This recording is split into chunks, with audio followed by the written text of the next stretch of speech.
Hey, what is up, everyone? Today we got a pretty unique story. It's narrated by Frederick Surrey. Get cozy and watch till the end, guys. In the grim darkness of the far future, where there is only war, and the laughter of thirsting gods echoes through the void, there exists a being of immense power and profound sorrow, a towering figure wreathed in crimson skin and arcane energy, his single eye blazing with knowledge, both terrible and beautiful.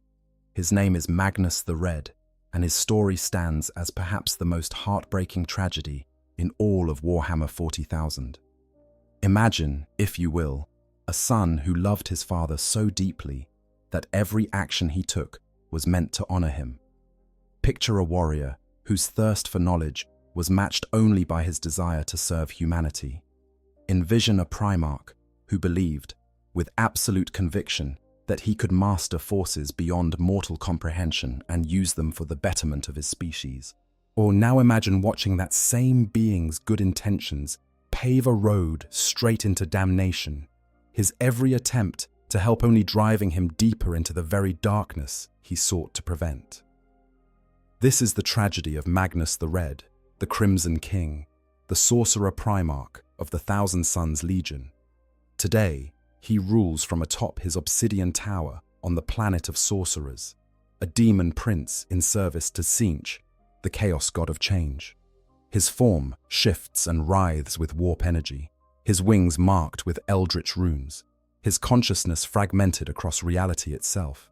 He has become everything he once fought against, transformed into a monster by the very powers he thought he could control. But Magnus was not always this way.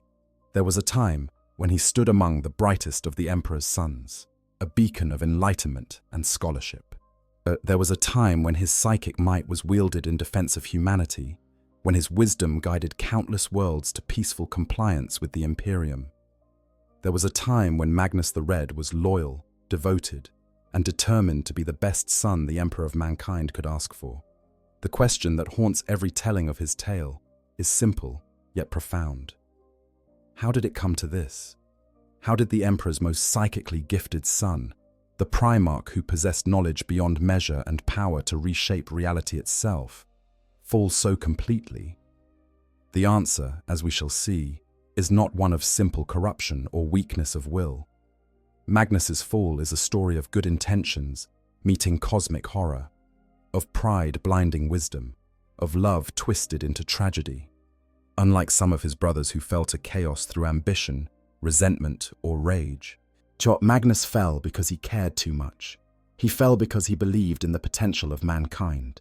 He fell because he thought he knew better. And most tragic of all, he fell while trying desperately to save everything he held dear. In the annals of the Imperium, many Primarchs have stories marked by darkness and betrayal. Horus, the favored son, who became the greatest traitor. Lorgar, who sought gods and found demons. Angron, broken and remade into an engine of rage. Each of these falls carries its own weight of tragedy. But Magnus stands apart because, unlike his fallen brothers, Magnus never wanted power for its own sake. He wanted understanding. He wanted to help. He wanted to make his father proud. That's what makes his story so devastating to witness. We watch a being of incredible intellect and ability make decision after decision that seems reasonable in the moment, logical even, only to see each choice compound into catastrophe. We see warnings ignored not out of malice, but out of confidence. We see good intentions warped by forces that care nothing for such noble motivations. We see a son desperate to prove his worth to a father who could never fully explain the dangers that lurked in the path Magnus walked. The tale of Magnus the Red is not just about one Primarch's downfall. It is a meditation on the nature of knowledge itself, on the question of whether there are some truths too dangerous to seek. It examines the price of hubris, yes, but also the cost of secrets kept even from those we trust.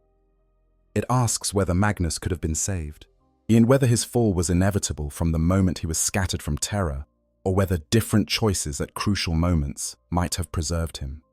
As we journey through his story, from his strange awakening as an infant Primarch on distant Prospero, to his current existence as a demon prince in service to the Changer of Ways, We will see how each chapter of his life added another layer to this tragedy. We will witness the moments where everything might have gone differently, the turning points where fate seemed to offer one last chance at redemption, only to have that hope slip through crimson fingers like sand. This is not a tale of a simple villain. Magnus the Red defies such easy categorization. He is simultaneously victim and architect of his own doom. Yet he is a son who loved his father enough to destroy everything in an attempt to save him. He is a scholar who learned too much, and a warrior who fought enemies he could not see until they had already claimed him. The story of Magnus the Red serves as a reminder that in the grim darkness of the far future, the road to hell is indeed paved with good intentions. And sometimes, the most tragic falls are not those of the wicked, but of those who truly believed they were doing right. Birth and Prospero, the awakened child. Among the 20 Primarchs created by the Emperor of Mankind, Magnus the Red was unique from his very first moment of existence. While his brothers experienced their early lives as fragmented memories or complete blanks in their recollection, Magnus remembered everything. What from the moment consciousness sparked within his gestating form, he was aware. He witnessed his own creation in the Emperor's gene laboratories beneath the Himalayan mountains. He understood, even as an infant, the purpose for which he had been made.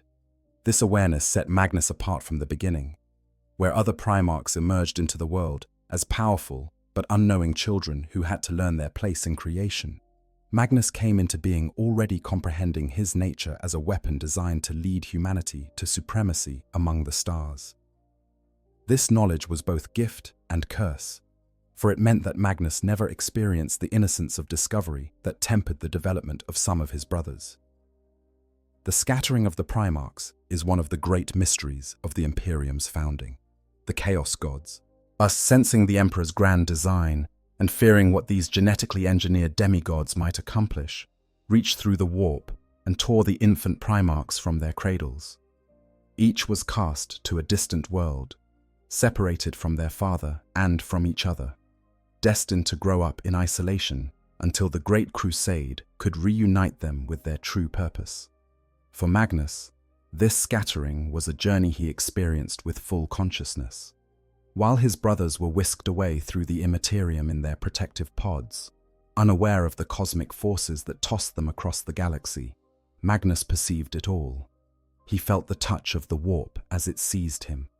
He sensed the malevolent attention of entities that dwelled in that psychic realm. And he understood in some fundamental way, and that he was different from his brothers in more than just his awareness. The world where Magnus's pod finally came to rest was called Prospero, a planet that existed far from the light of terror in the reaches of space, where the Emperor's influence had not yet extended. But Prospero was no savage death world or feudal backwater. It was a world of scholars and psychers, a place where humanity had not merely survived the age of strife, but had adapted to it in a unique way. During the terrible era when warp storms had isolated human worlds from each other, and demons had ravaged countless civilizations, Prospero's inhabitants had taken a different path than most of humanity. Rather than suppress psychic ability or hunt psychers as witches, the people of Prospero had embraced these gifts. They had studied the nature of psychic power as seeking to understand and control it rather than fear it. This made Prospero one of the few places in the galaxy where a being like Magnus could not only survive but thrive. Had he landed on a world where psychers were persecuted, his immense psychic potential might have marked him for death.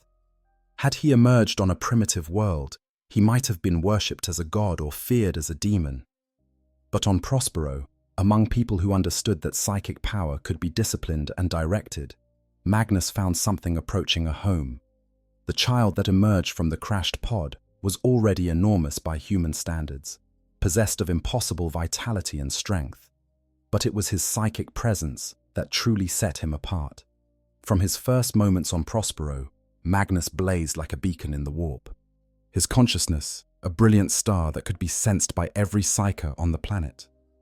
Those who found him recognized immediately that this was no ordinary child. no matter how extraordinary his physical form might be. Magnus grew at an accelerated rate, as all Primarchs did. Within years he had the body of a young man and an intellect that surpassed the greatest scholars of Prospero. But unlike a normal child learning from teachers, Magnus absorbed knowledge with a hunger that bordered on desperation. He studied every text in the great libraries of Prospero's cities. He learned from the planet's most accomplished psychers, and within weeks was surpassing their abilities. He delved into mysteries that others spent lifetimes contemplating, and emerged with insights that revolutionized Prospero's understanding of the warp. Yet what made Magnus's early years on Prospero so significant was not merely the speed of his learning, but the depth of his passion for it. Magnus did not study the warp out of mere curiosity or desire for power. He studied it because he believed, with absolute conviction, that understanding the Imperium was the key to humanity's future. He saw the warp not as a realm of demons and madness to be feared, but as a tool that could be mastered and utilized for the betterment of all mankind. This perspective shaped everything Magnus would become. On Prospero, surrounded by others who shared his view that psychic power could be controlled through knowledge and discipline, Magnus's beliefs were reinforced rather than challenged. He saw that with proper training and understanding, psychers could achieve incredible things. He witnessed the libraries and monuments of Prospero, built by psychic effort and maintained by scholarly dedication. He experienced a civilization where those with the gift were celebrated rather than condemned. Magnus became not just a student on Prospero, but eventually its leader. His wisdom and power were so far beyond even the most accomplished natives that he naturally rose to prominence. Under his guidance, Prospero flourished. The city of light, Tizca, was rebuilt and expanded according to Magnus's vision. Great pyramids rose toward the sky, their architecture incorporating both physical engineering and psychic principles. Libraries were filled with texts from 1,000 different schools of thought. Meditation halls and training chambers were constructed where psychers could hone their abilities in safety. But Magnus's work went beyond mere physical construction. He organized Prospero's psychers into different schools of discipline, each focusing on a particular aspect of psychic power. There were those who studied divination, seeking to peer into possible futures. Others mastered the manipulation of matter through telekinesis. Some delved into the mysteries of telepathy and mental manipulation. Each school had its own teachings, its own techniques, its own understanding of how to safely channel the energies of the warp. This systematic approach to psychic power was Magnus's greatest contribution to Prospero. He transformed what had been a loose collection of psychically gifted individuals into a true civilization of scholars who approached the warp with the rigor of scientists studying natural law. Yet he believed that by categorizing and codifying the different manifestations of psychic ability, by studying them with the same disciplined methodology that one might apply to physics or chemistry, the dangers of the warp could be minimized and its benefits maximized. In his studies, Magnus penetrated deeper into the nature of the warp than perhaps any human before him. He learned to project his consciousness across vast distances, to walk the Imperium in astral form, and return with knowledge gleaned from realms beyond physical reality.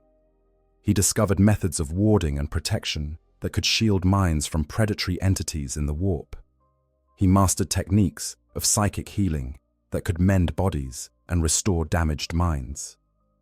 But there was something else Magnus encountered in his explorations, something he did not fully understand at the time. In the depths of the Imperium, he sensed presences vast and terrible, entities of such power that even his formidable abilities seemed insignificant in comparison. He felt a tension upon him from beings he could not fully perceive, as if great eyes watched his progress through the warp with interest that felt both ancient and malevolent. Magnus interpreted these encounters through the lens of his scholarly perspective. He theorized that the warp was inhabited by entities of pure psychic energy, beings that had evolved or been created from the collective unconscious of sentient species. He believed that with sufficient understanding, even these entities could be comprehended, categorized, and perhaps even negotiated with. It was a rational conclusion based on his observations. Yes, and it would prove to be his first great error. During these formative years on Prospero, Magnus also experienced something that would define much of his later relationship with the Emperor. Even before the Great Crusade reached Prospero, even while Magnus dwelt in isolation on a world light years from Terra, he made contact with his father.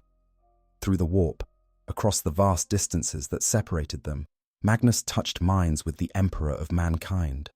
These psychic communications were brief and fragmentary, limited by distance and the turbulent nature of the Imperium, but they were enough to establish a bond between father and son. The Emperor, recognizing Magnus's immense psychic potential even across the void, began to guide his education from afar. He shared fragments of knowledge. He hinted at the grand purpose for which Magnus had been created, and most importantly, encouraged Magnus's scholarly pursuits while subtly trying to warn him about the dangers of delving too deep. But distance and the limitations of psychic communication made these lessons incomplete. Magnus heard his father's encouragement of psychic study, but did not always grasp the cautions that accompanied it. He understood that the Emperor valued knowledge, but did not fully comprehend the reservations the Emperor held about certain types of knowledge. It was like receiving half of a conversation, getting answers without fully understanding the questions that had prompted them. This fragmentary communication between father and son, conducted across the warp before they ever met in person, set the stage for many of the misunderstandings that would later develop between them. Magnus believed he understood his father's wishes and intentions. The Emperor believed he had made certain warnings clear. Both were partially right, and both were dangerously wrong. As Magnus matured into his full power on Prospero, he became a figure unlike any the galaxy had seen in millennia. His physical form was striking, a giant even among the Primarchs, with copper-red skin that seemed to glow with inner light. Most distinctive was his face, dominated by a single massive eye in the center of his forehead, its iris constantly shifting through different colors as if reflecting the changing energies of the warp itself. Some accounts describe Magnus as having lost one of his normal eyes at some point, leaving him with one central eye and one empty socket. Others suggest he was born with this cyclopsian appearance. The truth, like much about Magnus, seems to shift depending on who tells the tale. His appearance was not static. Unlike some Primarchs whose physical forms remained relatively consistent, Magnus seemed to exist in a state of subtle flux. His size varied, sometimes appearing merely large by human standards, other times towering even over his brother Primarchs. His features would shift in minor ways, as if his physical form was not entirely anchored in material reality, but was instead an imperfect expression of his true nature, as a being of immense psychic power given flesh. This physical mutability should perhaps have been a warning, a sign that Magnus was more deeply connected to the warp than was entirely safe. But on Prospero, where the inhabitants had learned to see psychic power as a gift rather than a curse, Magnus's unique nature was celebrated.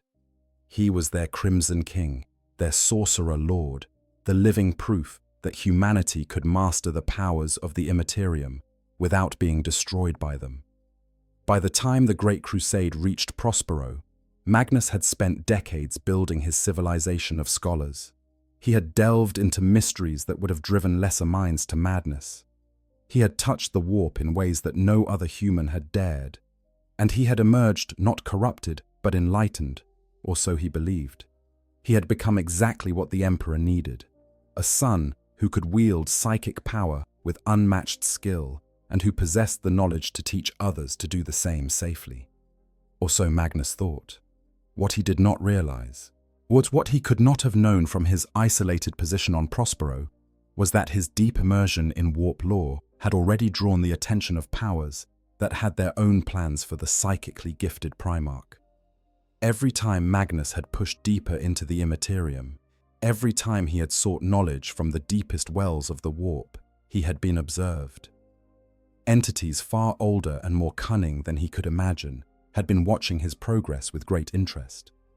And one entity in particular, a god of change and sorcery and fate itself, had already begun weaving Magnus into plans that stretched across millennia. Tzeentch, the changer of ways, had looked upon the Crimson King and smiled, knowing that this one would be easy to manipulate. For what better way to ensnare a scholar than with the promise of knowledge? Yet what better way to bind a son than by offering him the power to help his father? But all of that lay in the future. For now, on Prospero, Magnus stood at the height of his early power, master of a civilization of psychers, wielder of abilities beyond mortal comprehension, and completely convinced that he had found the right path. The path of knowledge, of understanding, of bringing the light of reason and scholarship to illuminate even the darkest corners of the warp. He believed he had proven that psychic power could be controlled, that the warp could be studied and mastered like any other force of nature. He believed that his methods, his schools of discipline, his systematic approach to the Imperium could be shared with all of humanity to usher in a new age of enlightenment. And he believed that when his father finally arrived at Prospero, he would be proud of what his son had accomplished.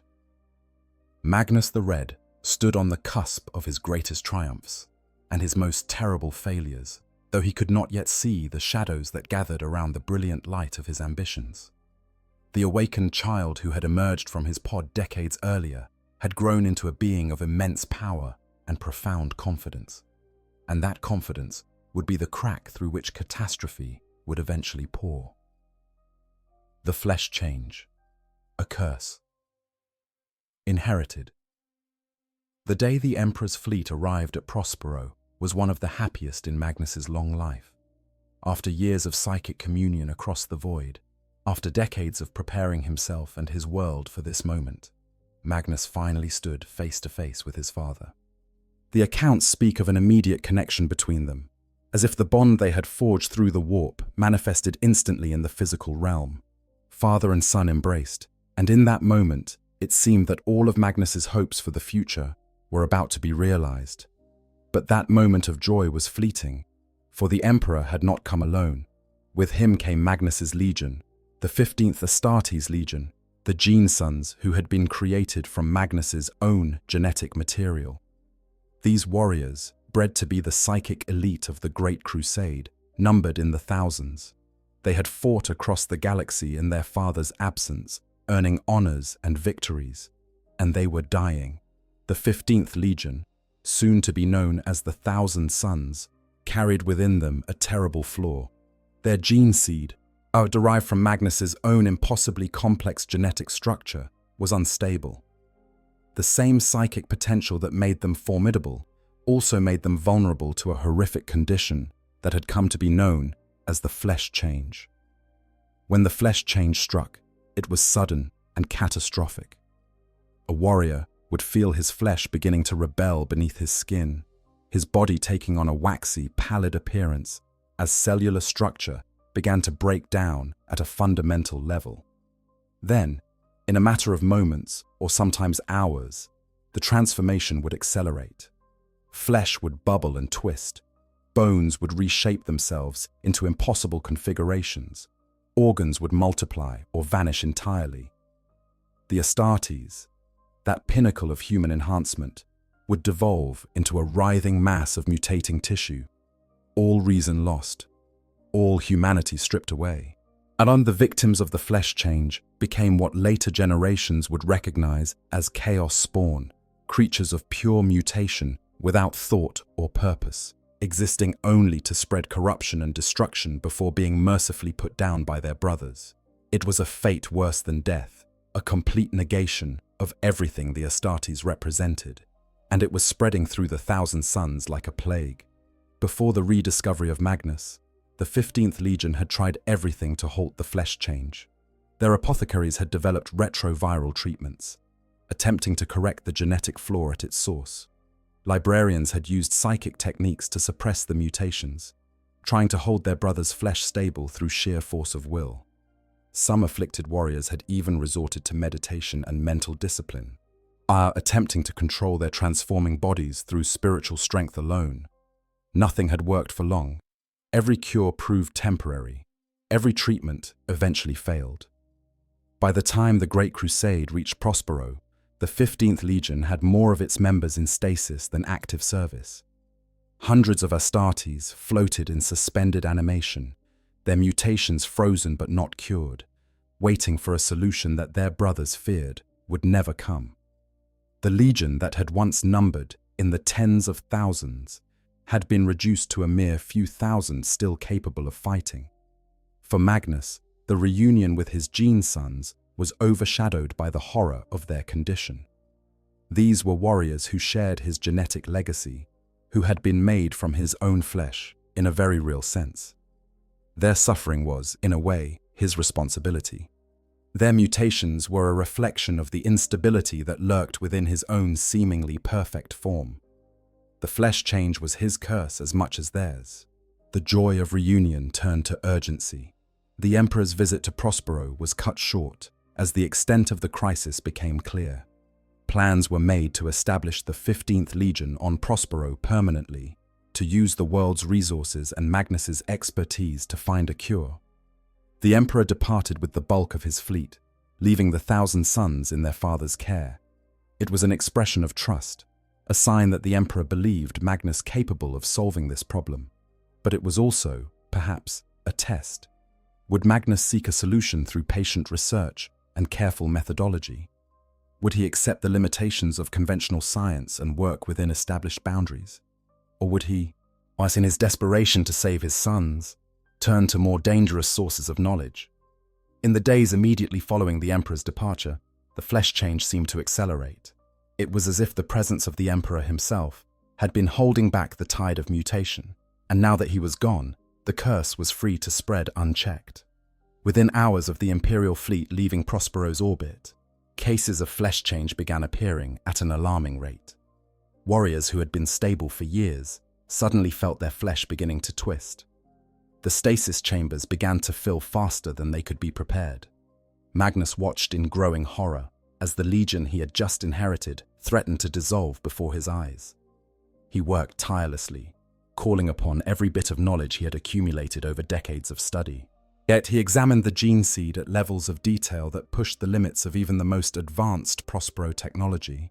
He dove into the warp itself, seeking answers in the currents of psychic energy that connected all things. And in that desperation, in that moment of supreme crisis, when his sons were transforming into monsters around him, Magnus encountered something. Or rather, something encountered him. In the depths of the warp, as Magnus quested for a solution to the flesh change, he was approached by an entity. Later, much later, this entity would be identified as Tzeentch himself, or at least an avatar of that chaos god. But at the time, Magnus perceived it only as a presence offering knowledge, offering power, offering exactly what he needed to save his legion. The entity called itself a number of names in different accounts, and some texts refer to it as Choronzon, the dweller in the abyss. Others call it the demon of dispersion. But regardless of its name, its offer was clear. It could provide Magnus with the means to stabilize his son's gene seed, to halt the flesh change permanently. All it required in return was a bargain, an agreement whose exact terms remained deliberately vague. Magnus, desperate and running out of time as more of his sons fell to mutation, accepted. He later claimed that he had been careful in his negotiations, that he had ensured the bargain would not corrupt his soul or those of his legion. He believed that he had outsmarted the entity, that he had gained what he needed without surrendering anything of true value. It was the first of many times Magnus would fatally underestimate the beings that dwelt in the warp. The cure, when Magnus enacted it, was immediate and dramatic. Those 1,000 sons in stasis were released, their mutations halted and partially reversed. Active warriors felt the instability in their gene seed lock into place, the constant threat of transformation receding to a distant possibility. The flesh change was not eliminated entirely, but it was suppressed, pushed back into the genetic shadows where it could no longer threaten to consume the entire legion. But the cost was higher than Magnus realized. Of the thousands of sons who had existed before the crisis, only 1,000 or so remained stable after his intervention. the rest had succumbed to mutation beyond recovery and had been mercifully ended. The 15th Legion, once numbered among the largest, was now one of the smallest. They would forever after be known by a name that reflected both their reduced numbers and their rebirth under Magnus's leadership, the Thousand Sons. This reduction in numbers should have been a warning sign, an indication that Magnus's bargain had not been as successful as he believed. But Magnus, focused on the fact that he had saved anyone at all, chose to see it as a victory. 1,000 Astartes, he reasoned, was better than none, and these 1,000 would be the finest warriors the Imperium had ever seen, for they would all possess psychic potential and the discipline to use it wisely. What Magnus did not understand, what he perhaps could not have understood at that point in his development, was that the flesh change had never been merely a genetic flaw. It was a spiritual corruption, was a taint placed upon his gene seed by the very forces he had bargained with to cure it. Tzeentch had been playing a game with Magnus from the very beginning, creating a problem specifically so that Magnus would come seeking a solution. The Chaos God of Change had looked at the 15th Legion and seen an opportunity. By afflicting them with the flesh change, Tzeentch ensured that Magnus would eventually be desperate enough to accept help from sources he might otherwise have avoided. By offering a cure, Tzeentch created a debt, a connection between the Crimson King and the Lord of Fate, and by ensuring that the cure was imperfect, that the flesh change was only suppressed rather than eliminated, Tzeentch planted a seed that would eventually grow into Magnus's complete damnation. But in the immediate aftermath, Magnus saw only that he had succeeded where all others had failed. He had saved his legion through the application of his vast knowledge and psychic power. He had proven that there was no problem so complex that it could not be solved through sufficient understanding. His confidence, already substantial, grew even stronger. The Thousand Sons, for their part, worshipped Magnus with a devotion that went beyond the normal bond between Primarch and Legion. He had literally saved them from a fate worse than death. Every warrior who had felt the flesh change beginning to take hold and then felt it recede knew that they owed their continued existence to their father's intervention. This created a relationship of absolute loyalty, but also of dependence. The Thousand Sons looked to Magnus not just as their commander, but as their savior, the only being who stood between them and dissolution. This dynamic would prove problematic in the years to come. This is the moment where Magnus's story breaks my heart every single time. He literally witnessed Horus turning traitor. He knows the Imperium is about to burn, and his first instinct isn't to save himself or his legion. It's to warn his dad. That's it. That's all he wanted to do. Warn his father about the coming betrayal. And somehow that act of loyalty becomes the thing that damns him forever. I've read this part of the lore dozens of times, and I still can't shake that feeling that the Emperor had just listened for 30 seconds before getting angry. The entire heresy might have gone differently, but that's Warhammer for you. Good intentions, catastrophic outcomes. But anyway, let's continue the video. When Magnus made decisions that seemed questionable to outsiders, his sons followed without hesitation, trusting that their father's wisdom exceeded their own understanding. When Magnus delved into areas of study that others deemed dangerous, the Thousand Sons supported him, believing that the Primarch who had saved them once would never lead them astray. Under Magnus's tutelage, the Thousand Sons were organized into cults, each focusing on a different aspect of psychic power, mirroring the schools Magnus had established on Prospero. There were the Corvidae, masters of divination who could glimpse possible futures, the Pavoni, who specialized in biomancy and the manipulation of living flesh, the Pirae, lords of fire and destructive energy, the Raptora, who focused on telekinesis and the manipulation of physical matter, and the Athenians, telepaths who could read minds and bend wills. Each cult had its own traditions, its own techniques, its own understanding of how to channel the energies of the warp. But all were bound together by their absolute faith in Magnus and his vision of a future where psychic power was humanity's greatest tool rather than its greatest threat. They were scholars, as much as warriors, philosopher soldiers who fought not just with bolter and blade, but with knowledge hard-won from the deepest mysteries of the universe. The 1,000 Suns deployed across the Great Crusade with their Primarch at their head, bringing worlds into imperial compliance through a combination of military might and psychic prowess. They became known for their tendency to seek out lost knowledge wherever they went, often disappearing from active combat to investigate ancient ruins or recover forgotten texts. This habit irritated some of their brother legions, who saw it as dereliction of duty, but Magnus encouraged it, believing that every scrap of lost human knowledge recovered was a victory as significant as any battlefield triumph. This was the 1,000 Suns at their height, before the Council of Nicaea, before the burning of Prospero, before the rubric of Ahriman. They were warriors and scholars, powerful and disciplined, devoted to their Primarch and to the ideal of human enlightenment through knowledge. They believed they had overcome their curse through Magnus's intervention, that they had been given a second chance and would not waste it. Yet they did not realize that their salvation had been an illusion, that the flesh change still lurked in their gene seed like a cancer in remission. They did not understand that the bargain Magnus had made would come due, that the entity he had dealt with would demand payment in full.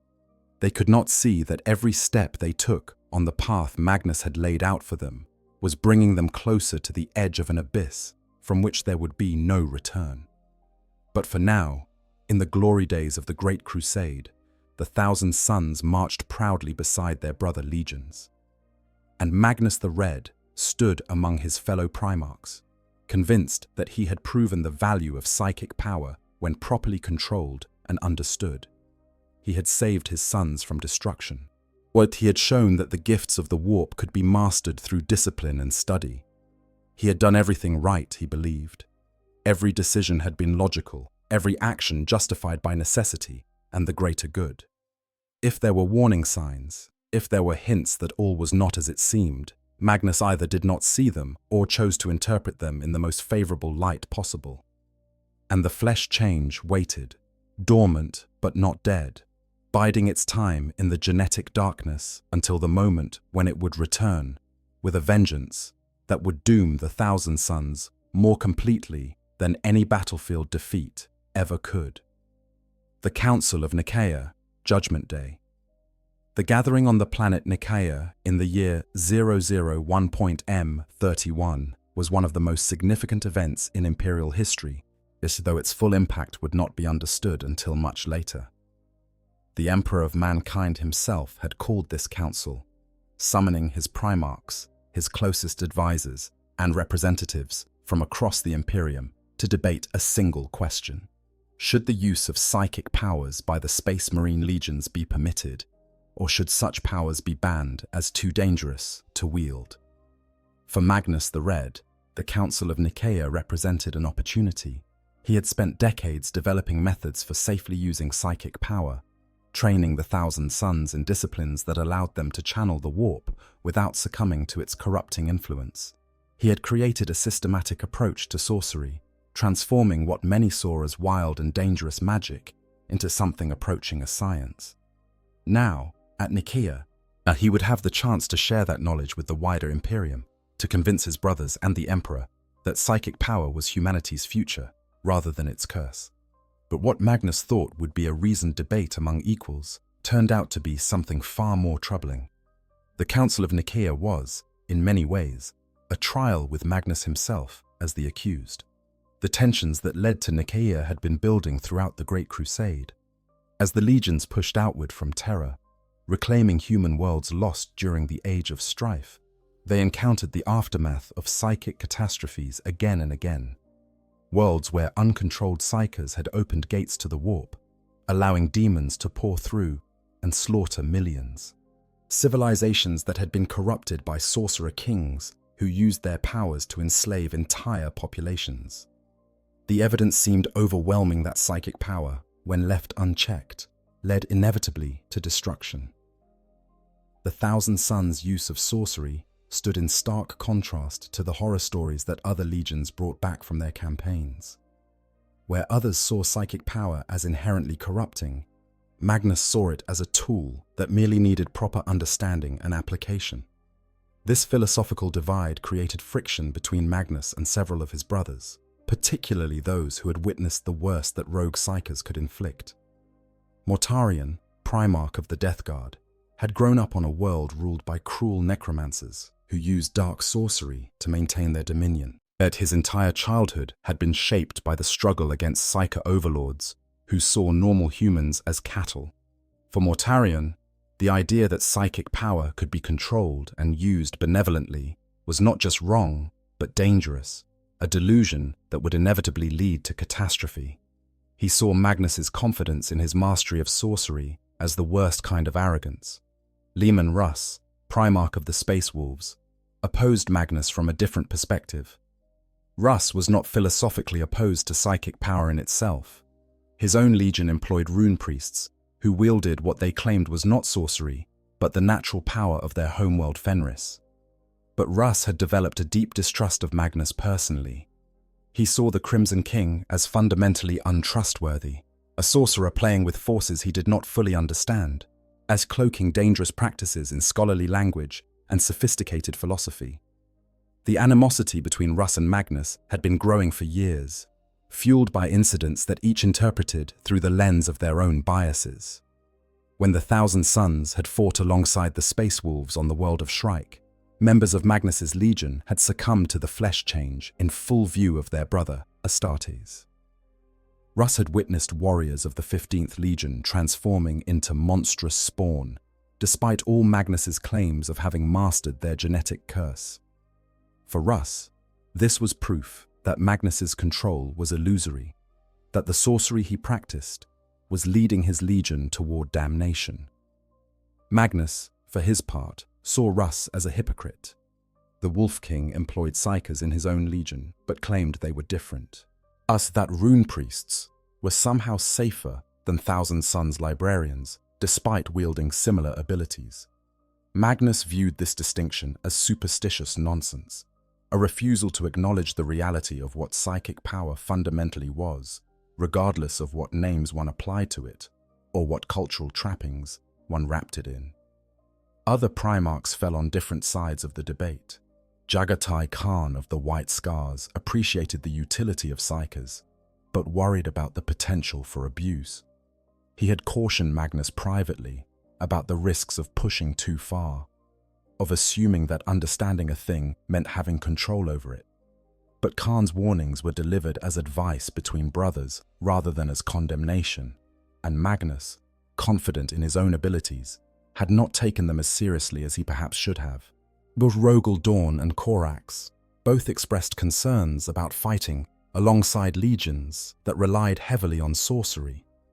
They did not question Magnus's intentions, but they worried about the practical difficulties of coordinating with forces whose methods they neither understood nor trusted. When plans could be disrupted by a single psyker's loss of control, when the warp itself might interfere with carefully laid strategies, how could different legions work together effectively? As the Council of Nicaea opened, Magnus arrived with supreme confidence. He had prepared extensively for this gathering, marshalling arguments and evidence to support his position. He brought with him representatives of the Thousand Sons who could demonstrate the discipline and control that proper psychic training produced. Yet he had testimonials from worlds brought into compliance through the careful application of sorcery rather than brutal warfare. He was ready to prove, definitively, that his methods worked. What Magnus had not fully grasped was that the council was not purely an intellectual exercise. Politics played a role, as did personal relationships between the Primarchs, as did the Emperor's own agenda, which Magnus did not entirely understand. Magnus approached Nicaea as a scholar presenting a dissertation to be evaluated on its merits, but the reality was far more complex and far less friendly to his cause than he had anticipated. The proceedings began with testimonials from both sides. Advocates for the restriction of psychic powers presented case after case of worlds destroyed by uncontrolled psykers, of the devastation that followed when mortals tried to wield powers beyond their understanding. They spoke of the corrupting influence of the warp, of how sorcery inevitably led those who practiced it down dark paths, regardless of their initial intentions. They painted a picture of psychic power as a poison, something that might seem useful in small doses, but that would ultimately destroy anyone who relied upon it. Magnus listened to these testimonials with growing frustration. Many of the examples given were legitimate cases of psychic disasters, but they were all instances where psychic power had been used without proper training or understanding. They proved nothing except that ignorance was dangerous, which Magnus had never disputed. The question was not whether untrained psychers were a threat, and it was whether properly disciplined and educated psychic warriors could serve the Imperium safely. And on that point, Magnus believed he had ample evidence. When his turn came to speak, Magnus rose before the assembled council and delivered what he thought was a masterful defense of psychic power.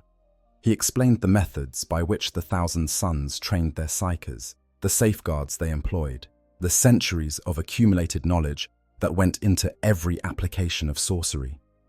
He spoke of the benefits psychic powers could provide, the lives saved, the battles won with minimal bloodshed, the lost human knowledge recovered from ruins too dangerous for normal soldiers to enter. He argued passionately that fear of psychic power was rooted in ignorance, and that the same people who condemned sorcery were happy to use navigators to guide their ships through the warp, or astropaths to send messages across the void. Why was some psychic power acceptable while other applications were deemed too dangerous? The distinction, Magnus insisted, was arbitrary and based on prejudice rather than reason. Magnus's eloquence was formidable. Those who heard him speak remembered the power of his arguments, the clarity of his logic, the evident sincerity of his belief that psychic power could be humanity's salvation rather than its doom. He spoke not as a sorcerer seeking power for its own sake, but as a scholar trying to illuminate a path forward for mankind. For a moment, it seemed as though his words might carry the day. But then the opposition presented their own case, and Magnus began to realize how deeply the sentiment against him ran. Mortarion spoke with cold conviction about the dangers of trusting sorcerers, drawing on his experiences to paint Magnus's confidence as the kind of arrogance that preceded every psychic catastrophe. Russ was more blunt, directly accusing Magnus and the Thousand Sons of playing with forces they could not control, of endangering the entire crusade through their reckless pursuit of forbidden knowledge. What hurt Magnus most was that these accusations came not from strangers or minor officials, but from his own brothers. These were Primarchs he had fought beside, whose counsel he had valued. To hear them speak of him with such suspicion, to be called dangerous and untrustworthy by those who should have known him best, it was a blow that cut deeper than any purely intellectual defeat. The debate grew heated. Magnus found himself defending not just his methods, but his very intentions. The implication underlying many of the accusations was that Magnus himself was corrupt, that he had already been compromised by the warp and simply did not realize it. The council was treating him not as a brother presenting a case, but as a potential threat to be neutralized. And then the Emperor spoke. The master of mankind had remained silent through much of the debate, allowing both sides to present their arguments. But when he finally addressed the council, his words fell like hammer blows. He did not speak of Magnus's scholarly achievements or the Thousand Sons' record of service. Instead, he spoke of the dangers of dabbling in powers beyond mortal comprehension. Yet he spoke of the risks of arrogance, of believing oneself above corruption simply because one has not yet fallen. The Emperor's pronouncement was clear and unequivocal. The practice of sorcery was forbidden. The librarious programs in the legions were to be disbanded.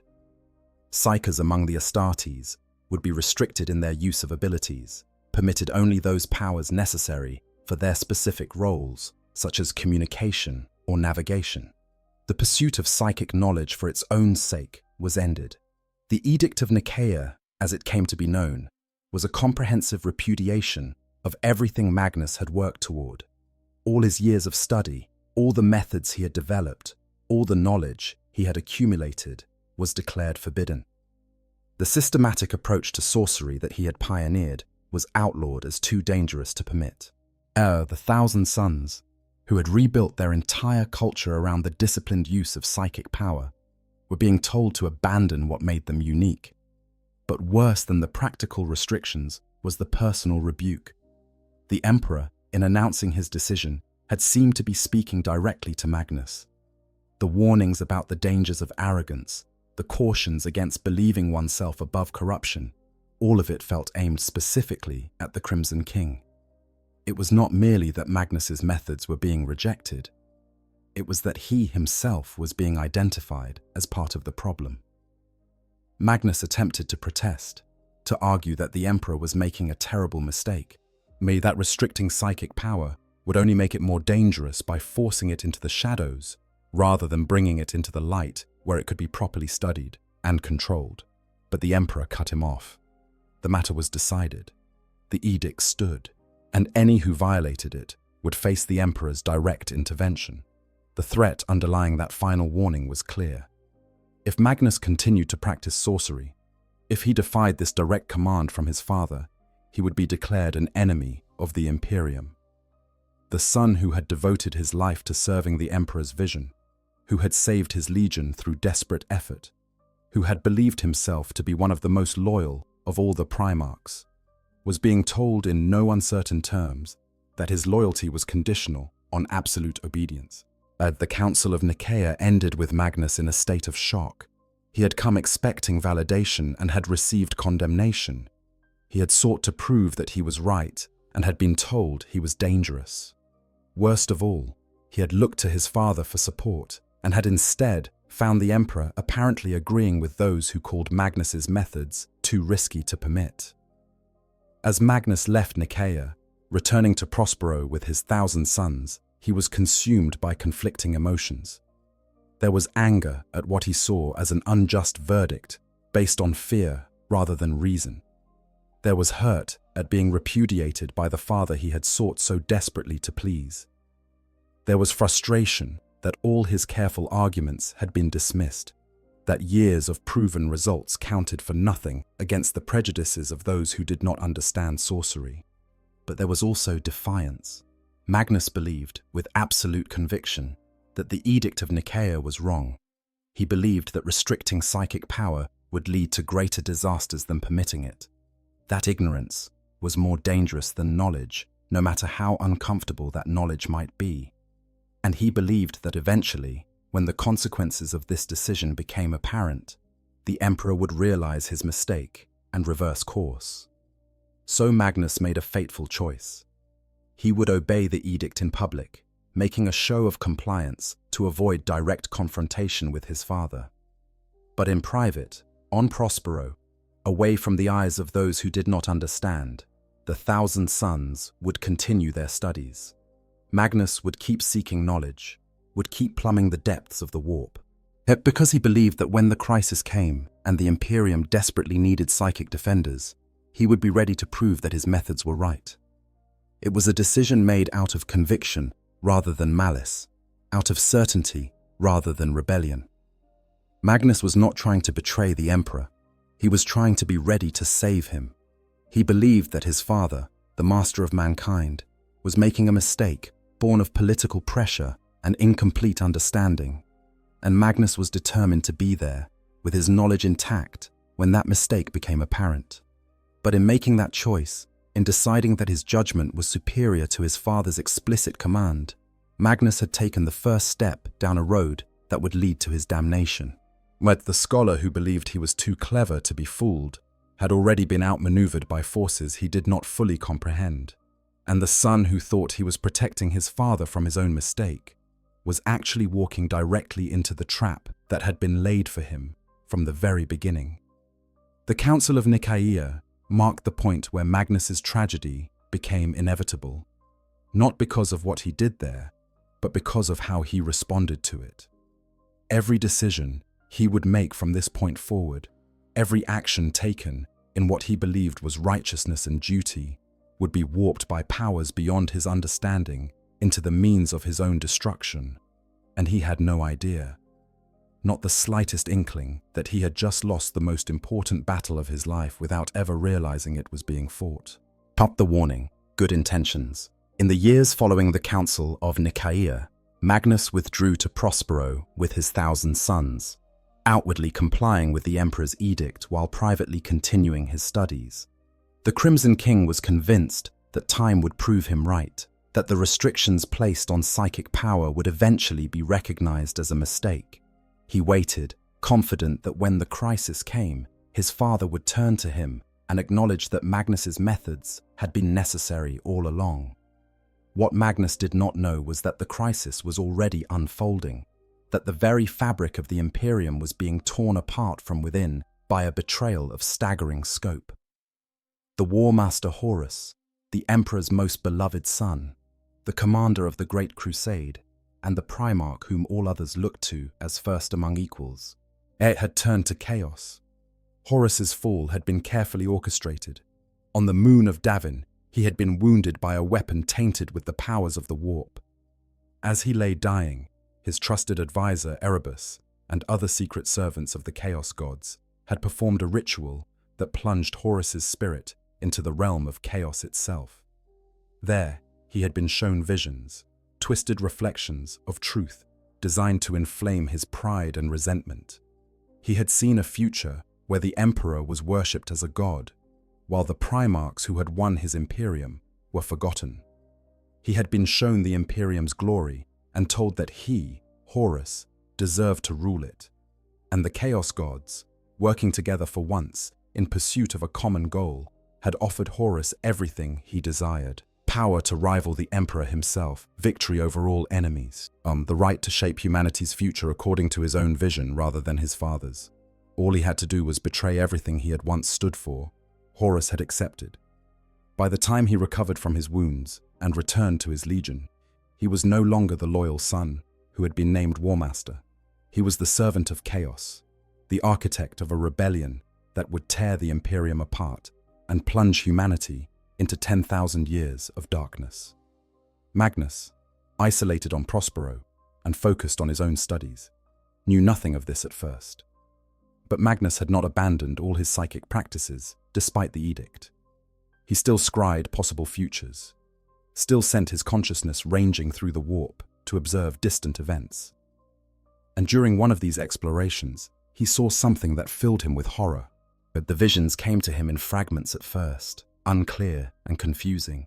He saw Horus standing at the center of a great betrayal. He saw legions turning against their brothers, Astartes slaughtering Astartes, the Imperium burning from within. He saw visions of terror under siege, the imperial palace threatened, the emperor himself in mortal danger. And at the heart of it all was Horus, transformed from the noble war master into something terrible and wrong. Magnus initially could not believe what he was seeing. Horus betray the emperor. Horus lead half the legions in rebellion against terror.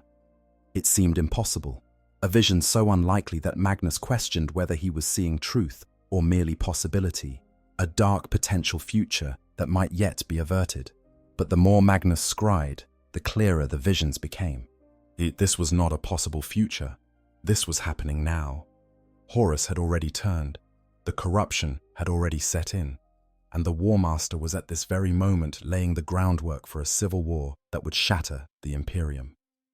Magnus was faced with knowledge that he could not afford to ignore, but which placed him in a terrible position. He knew of Horus's betrayal, but how could he warn the Emperor?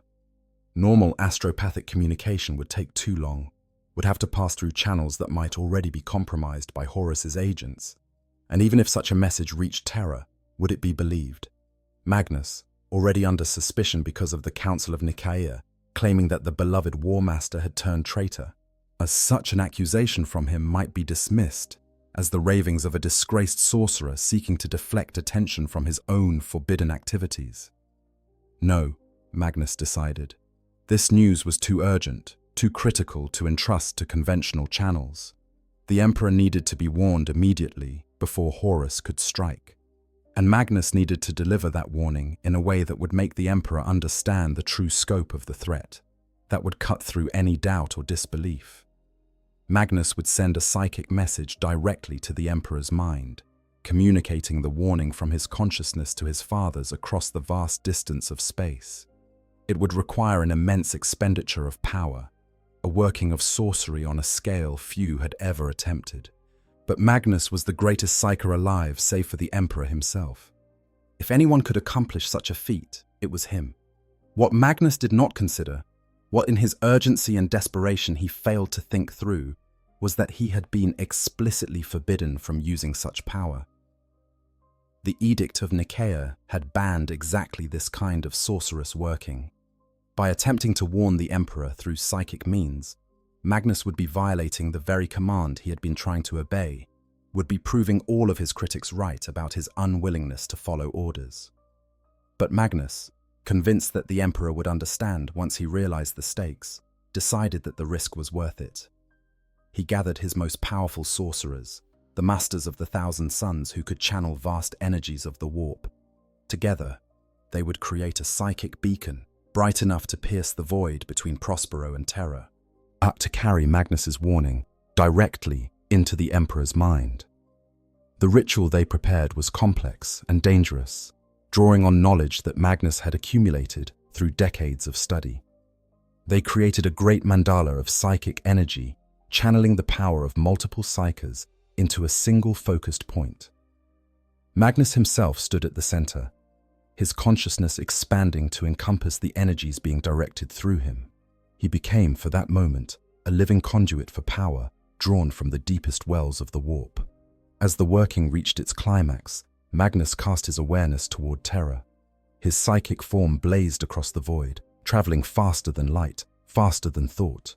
He plunged into the Imperium, his essence burning like a star as he raced toward the Emperor's location. And then he encountered an obstacle. One deep beneath the Imperial Palace, unknown to almost everyone in the Imperium, the Emperor had been working on a secret project. Using ancient technology and his own vast psychic might, he was constructing a human extension of the Elder Webway, a network of passages through the warp that would allow safe travel across the galaxy without having to brave the demon-haunted madness of the Imperium. If successful, this project would revolutionize Imperial logistics, allowing instant communication and travel between worlds without risking corruption by the warp.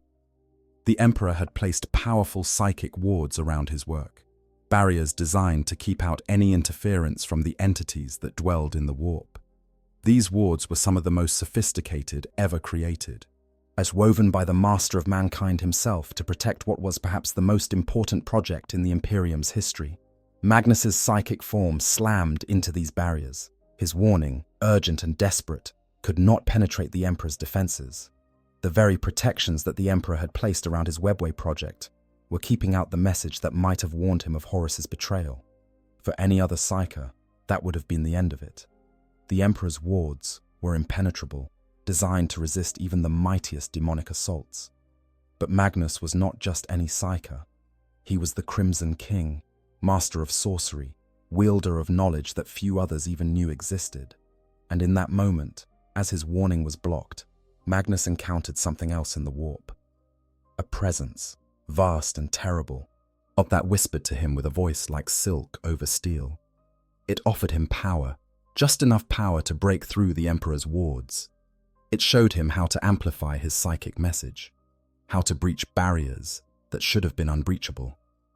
Magnus, focused entirely on delivering his warning, on getting through to his father before it was too late, accepted that power without questioning its source. He did not stop to wonder why this entity was helping him, did not consider what price might be demanded for this assistance. All he could think about was the urgency of his message, the necessity of warning the Emperor. With the additional power flowing through him, Magnus struck at the Emperor's wards. He did not try to bypass them or work around them. He smashed through them, with the full force of his psychic might amplified by energies drawn from the deepest, darkest parts of the warp. The barriers shattered. Magnus's consciousness burst through into the Webway, blazing toward Terra with his warning burning bright in his mind. For a moment, he thought he had succeeded, that he had accomplished the impossible, and would now be able to deliver the news of Horus's betrayal directly to the Emperor's mind. But in breaking through the Emperor's wards, Magnus had done something catastrophic. Those barriers had not just been protecting the Webway project from psychic interference. They had been holding back the warp itself, keeping the demons and madness of the Imperium from pouring into the carefully constructed tunnels the Emperor had created. Now those tunnels were breached. The psychic explosion of Magnus breaking through the wards had torn a massive hole in the Webway, creating a gateway through which the entities of chaos could enter. Demons poured through by the thousands, flooding into the passages beneath the Imperial Palace, threatening to overwhelm the defenders and burst through into terror itself. The Emperor, deep in his work, felt the catastrophic rupture of his wards. He sensed Magnus's psychic presence, blazing like a beacon in the shattered Webway. And in that moment, the Master of Mankind was forced to abandon his great project to prevent an even greater catastrophe. The Emperor's full psychic might was unleashed, not in greeting to his son, but in desperate defense against the demonic incursion Magnus had inadvertently allowed. And thousands died in the initial moments of the breach as chaos entities manifested throughout the Webway. The Emperor himself took position at the Golden Throne, the device he had created to control access to the Webway, and began the work of holding back the demonic tide. It would be a battle that would last for years, consuming the Emperor's attention and vast amounts of his power. The Webway project, the great work that might have secured humanity's future, was ruined. And the Emperor, who should have been free to lead his Imperium through the crisis to come, was instead bound to the Golden Throne, forced to maintain the psychic barriers that kept Terra from being overrun by demons. All because Magnus, in his desperation to warn his father, had broken the one thing he should have left intact. Magnus, as his psychic form still blazing in the broken Webway, tried to deliver his warning about Horus. But the Emperor, furious at what his son had done, would not listen. He saw Magnus's violation of the Edict of Nicaea, saw the catastrophic damage that had been done, saw his greatest work lying in ruins, and he blamed Magnus for all of it. The Emperor's anger was terrible. He did not see a loyal son trying to deliver an urgent warning. He saw a disobedient child who had ignored a direct command and destroyed everything. The warning about Horus went unheard. The Emperor, convinced that Magnus was the traitor rather than Horus, banished his son from his presence with a psychic blow that sent Magnus's consciousness reeling back to his physical body on Prospero. Magnus woke in his sanctum, and his physical form racked with pain from the Emperor's rejection. Around him, his sorcerers were in disarray, some unconscious, others bleeding from eyes and ears from the backlash of the shattered spell. The ritual had succeeded in the most technical sense. Magnus had broken through to Terra, but the cost was higher than he could have imagined. In the hours that followed, as Magnus tried to understand what had gone wrong, the full scope of the catastrophe became clear. He had not just failed to deliver his warning, he had made things infinitely worse. The Emperor's Webway project, a work Magnus had not even known existed, was destroyed. Terra itself was under threat from the demonic incursion, and the Emperor, who should have been warned about Horus's betrayal, instead believed that Magnus was the traitor. While Magnus sat in his tower on Prospero, staring out at the world he had made into a paradise of learning, and felt the weight of understanding crush down upon him. He had tried to do the right thing. He had risked everything to warn his father of a threat to the Imperium. And in doing so, he had fulfilled every prophecy, every warning, every accusation that had been leveled against him at the Council of Nicaea. He had proven that sorcerers could not be trusted. He had demonstrated that psychic power, no matter how carefully controlled, could lead to catastrophe. He had shown that Magnus the Red was exactly as dangerous as his critics had claimed. Worst of all, he began to understand how completely he had been manipulated. The entity that had offered him power to break through the Emperor's wards, that the presence that had whispered knowledge to him in the warp, had not been helping him out of kindness. It had been using him, guiding him toward this exact outcome. Magnus had been a pawn in a game he had not even realized was being played, and he had just made the most devastating move possible. As Magnus sat alone with his guilt and horror, a message arrived from Terra. Not a communication from the Emperor, but orders issued in his name. Lemon Russ and his Space Wolves Legion were being dispatched to Prospero. Magnus was to be brought to Terra to answer for his crimes. The world he had built, the civilization of scholars he had nurtured for decades, all of it would be subject to imperial judgment. Magnus knew what that judgment would be. He had violated the Edict of Nicaea in the most spectacular way possible. He had caused a catastrophe that threatened Terra itself. There would be no mercy, no understanding of his intentions. He would be condemned as a traitor and a sorcerer, and his legion would share his fate. And Magnus, crushed by the weight of what he had done, made a decision that would seal his damnation. He would not fight. He would not resist. He would accept his punishment as just, as the price that must be paid for his arrogance.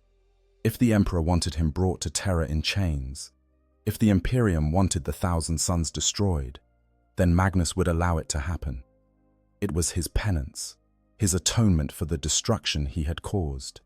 He believed that if he submitted peacefully, if he allowed himself and his legion to be judged without resistance, then perhaps some small part of his honor might be salvaged. But perhaps the Emperor would see that Magnus understood his mistake, that he was willing to pay any price to make amends. So Magnus prepared Prospero, not for war, but for surrender. He sent the fleet of the Thousand Suns away on distant missions, ensuring they would not be present to defend their homeworld. He threw up a psychic shroud around Prospero, preventing his legion from foreseeing the coming attack, ensuring they would not prepare defenses or evacuate. He readied himself and his sons to face whatever justice the Emperor deemed appropriate for their crimes. Magnus the Red, the Primarch who had believed himself wise beyond measure, who had thought he could master any mystery through study and discipline, sat in his tower and waited for his punishment to arrive. He had tried to save the Imperium and had nearly destroyed it. He had sought to warn his father and had instead become the very threat he had tried to reveal. The road to hell, they say, is paved with good intentions, and Magnus had just laid down the final stones on his own path to damnation, believing with tragic sincerity that he was doing the right thing, right up until the moment when the skies of Prospero began to burn. The burning of Prospero. Paradise lost. The fleet that arrived in the Prospero system was one of the most formidable strike forces ever assembled. At its core were the Space Wolves Legion, Lemon Russ's savage warriors who specialized in the destruction of other Astartes. Supporting them were elements of the Legio Custodes, the Emperor's personal guardians, clad in golden armor and wielding weapons that could kill even Primarchs. The Sisters of Silence marched with them, their very presence creating a dead zone in the warp that nullified psychic powers. And leading them all was Lemon Russ himself, the Wolf King, coming to execute what he believed were his father's orders. Those orders, as Russ understood them, were clear. Magnus the Red had committed treason. He had violated the Edict of Nicaea, had caused catastrophic damage to the Emperor's works, and had proven himself too dangerous to be allowed to continue. The Thousand Suns were to be destroyed. Magnus was to be brought before the Emperor for judgment, and if he resisted, he was to be killed. What Russ did not know was that his orders had been altered. The Emperor had indeed commanded that Magnus be arrested and brought to Terra, but Horus, already planning his rebellion, had intercepted those orders. The War Master, as seeing an opportunity to remove one of the most powerful loyalist Primarchs from the board before the Civil War began, had convinced Russ that the Emperor wanted more than arrest. He wanted complete annihilation. And Russ, who had never liked Magnus, and who had been warning about the dangers of sorcery for years, was all too willing to believe that his brother deserved destruction. The Wolf King carried with him not just imperial orders, but personal conviction. He was about to do something he had longed to do since the Council of Nicaea. He was going to put down the sorcerer who had endangered everything. As the Imperial fleet took position in orbit around Prospero, Russ made one final attempt to resolve the situation peacefully. Despite his eagerness to punish Magnus, despite his conviction that the Crimson King had to be stopped, Russ was still a loyal son of the Emperor. If Magnus would surrender without resistance, would send away the civilians and submit to arrest, then perhaps the worst could be avoided. Through intermediaries, through astropathic messages, through every means of communication available, Russ called out to Magnus. Surrender. Stand down. Accept judgment. Save your people if you cannot save yourself. The Wolf King gave Magnus every opportunity to choose peace over war. Magnus heard these calls. He sat in his tower on Prospero, his psychic senses allowing him to perceive Russ's attempts at communication, even through the barriers Magnus himself had erected. And Magnus made the choice that would doom everything he loved. He said nothing. Magnus, convinced that he deserved whatever punishment was coming, refused to respond. He would not negotiate with Russ, because he believed that would be trying to escape justice. He would not evacuate the civilians of Prospero, because that would suggest he thought the coming judgment unjust. He would accept whatever the Emperor's forces did to him and his world as the price for his catastrophic mistake. It was a decision made out of genuine remorse and crushing guilt. Magnus believed he was doing the honorable thing, accepting responsibility for his actions. But what he failed to consider was that his silence, his refusal to respond to Russ's communications, would be interpreted not as submission, but as defiance. When Magnus did not answer, when no explanation came from Prospero, Russ assumed that the sorcerer was preparing for war. And so the Wolf King, believing that Magnus had chosen to resist, began the attack. Yes, the orbital bombardment started without warning. Magma bombs fell like meteors, shattering Prospero's surface and setting forests ablaze. Lance batteries carved molten scars across the landscape. Mass drivers hurled projectiles that impacted with the force of small nuclear weapons. Within minutes, everything outside the capital city of Tizca was ablaze or reduced to molten rock. The Thousand Sons, caught completely unprepared by their Primarch's decision to prevent them from foreseeing this attack, scrambled to respond. Warriors who had been meditating or studying were suddenly thrown into battle without understanding why the Space Wolves had come in force.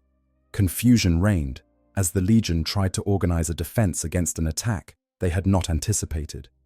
The only reason Tizca itself survived the initial bombardment was the desperate action of Raptora cult members who managed to activate the city's psychic shields at the last moment.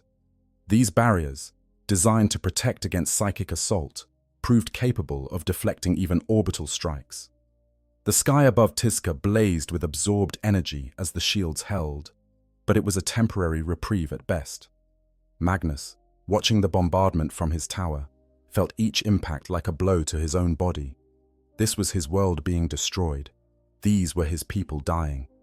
The libraries burning below contained knowledge accumulated over centuries, texts that could never be replaced.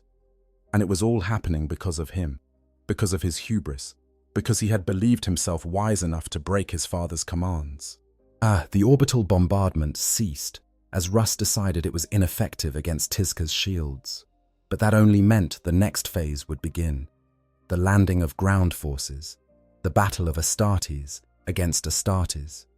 Drop pods began falling toward Prospero's surface, each containing warriors of the Space Wolves, eager to come to grips with the sorcerers who had defied the Emperor. The Prosperine Spireguard, the human auxiliary forces that served the Thousand Sons, were the first to engage the invaders.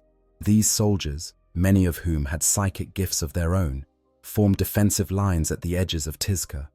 They had no idea why the Imperium was attacking, did not understand what had provoked this assault, but they were loyal to Magnus and to Prospero, and they fought with desperate courage to protect their homes. As the Space Wolves swept through them like a scythe through wheat, the Spireguard, for all their bravery, were no match for Astartes. Within moments of engaging, the human defensive lines collapsed. Those Spireguard, who did not die immediately, were forced back into the city itself, trying to delay the Space Wolves' advance, even as it became clear the battle was already lost. The Thousand Sons themselves, finally understanding that they were under attack and that Magnus had somehow prevented them from preparing for it, began to organize a proper defense. But they did so without their Primarch's leadership. Magnus remained in his tower, watching the destruction of his world, refusing to raise his hand against the space wolves because he believed this punishment was just. Arzek Ahriman, the chief librarian of the Thousand Sons and Magnus's most trusted advisor, took command in his Primarch's absence. If Magnus would not defend Prospero, then Ahriman would do it himself. He rallied the legion, organized them into defensive positions, and prepared to make the space wolves pay dearly for every street of Tizca they tried to take. The battle that followed was brutal beyond description. The space wolves, believing they were putting down traitors, showed no mercy. They tore through the city with savage efficiency, their bolters speaking death to any Thousand Son who stood before them. The Sisters of Silence moved with them, their psychic null field dampening the sorcerous powers that were the Thousand Sons' greatest strength. The Custodes fought like golden avatars of death, each one worth a dozen lesser warriors. But the Thousand Sons did not die easily. Even weakened by the Sisters of Silence, they were formidable opponents. Their mastery of the warp allowed them to strike from unexpected angles, to turn the architecture of Tizca itself into weapons against the invaders. Psychic fire consumed space wolves by the dozen. The very ground opened up to swallow whole squads. Reality twisted and buckled wherever the Thousand Sons sorcerers concentrated their power. Throughout the city, scenes of heroism and tragedy played out in equal measure. Thousand Sons who had been scholars days before were now warriors fighting for their lives. Spireguard soldiers threw themselves at space wolves to buy their Astartes allies precious seconds. The psychic wards and defenses that had made Tizca beautiful were repurposed into weapons and traps. But none of it was enough. The space wolves were too many, too determined, and too skilled at exactly this kind of brutal close combat. Slowly but inexorably, the Thousand Sons were pushed back, their defensive positions overrun, their numbers winnowed. The defenders retreated toward the center of Tizca, toward the Pyramid of Photep, Magnus's own sanctum, making their final stand on the steps of their Primarch's home. And throughout all of this, Magnus did nothing. Ahriman, bleeding from a dozen wounds and nearly exhausted from hours of continuous psychic combat, finally abandoned the defense and made his way to Magnus's tower. He found his Primarch sitting alone, watching the destruction of their world with an expression of profound sorrow, but making no move to intervene. The confrontation between them was one of the most tragic moments in the entire battle. Ahriman, desperate and furious, demanded to know why Magnus was allowing this to happen. Why had he prevented them from foreseeing the attack? Why had he sent the fleet away? Why was he sitting here while their brothers died in the streets below? Magnus, his voice heavy with grief, explained. He told Ahriman about the vision of Horus's betrayal, about the attempt to warn the Emperor, about the catastrophic damage he had caused to the webway. He explained that this attack was justice, that the Thousand Sons deserved to be punished for Magnus's crimes. They had trusted him, had followed him, and he had led them to ruin. The only honorable path left was to accept the consequences. Ahriman's response was immediate and harsh. But he told Magnus that this was not honor, but cowardice. That if Magnus wanted to die for his sins, that was his choice. But he had no right to doom the entire legion without giving them a chance to fight. The Thousand Sons had not violated the Edict of Nicaea. Magnus had. And while Magnus might be willing to surrender, his sons were not. The argument was cut short by the arrival of Leman Russ himself. The Wolf King had fought his way to the Pyramid of Photep, leaving a trail of dead Thousand Sons in his wake. Now he stood before Magnus's sanctum, calling out for the Crimson King to face him. Magnus, knowing that the moment of final judgment had arrived, descended from his tower. For the first time since the attack began, the Primarch of the Thousand Sons prepared to take action, not to defend his world, but to offer himself as a sacrifice. If Russ killed him, if the price for his crimes was his life, then perhaps the Emperor would show mercy to the Thousand Sons who had simply followed their Primarch's orders. The duel between Magnus and Russ was cataclysmic. Two Primarchs, each wielding power beyond mortal comprehension, clashing in the ruins of a burning city. Magnus fought not to win, but to make his death meaningful, to ensure that his sacrifice would be witnessed and understood. Russ fought with righteous fury, convinced that he was putting down a traitor who threatened everything the Imperium stood for. Magnus's psychic might was formidable, even in his state of despair. He conjured lightning that scarred Russ's armor. He transmuted the ground beneath the Wolf King's feet into burning acid. He wove illusions and teleported across the battlefield, striking from unexpected angles. For all his reluctance to truly fight for his life, Magnus was still one of the most powerful beings in the galaxy. But Russ was not without his own advantages. The Primarch of the Space Wolves had been designed, some speculated, specifically to counter psychic threats. He possessed an unusual resistance to sorcery, shrugging off attacks that would have destroyed lesser beings. And more importantly, Russ fought with the conviction of absolute certainty. He had no doubts, no hesitation. He was the Emperor's executioner, putting down a son who had betrayed his father. The duel raged across the ruins of Tizca. Where they fought, reality itself seemed to buckle under the strain of Primarch against Primarch, while the few remaining defenders watched in awe and horror as their leaders tore chunks out of each other and the environment around them. Finally, in a moment that would be recorded in the histories of both legions, Russ found his opening.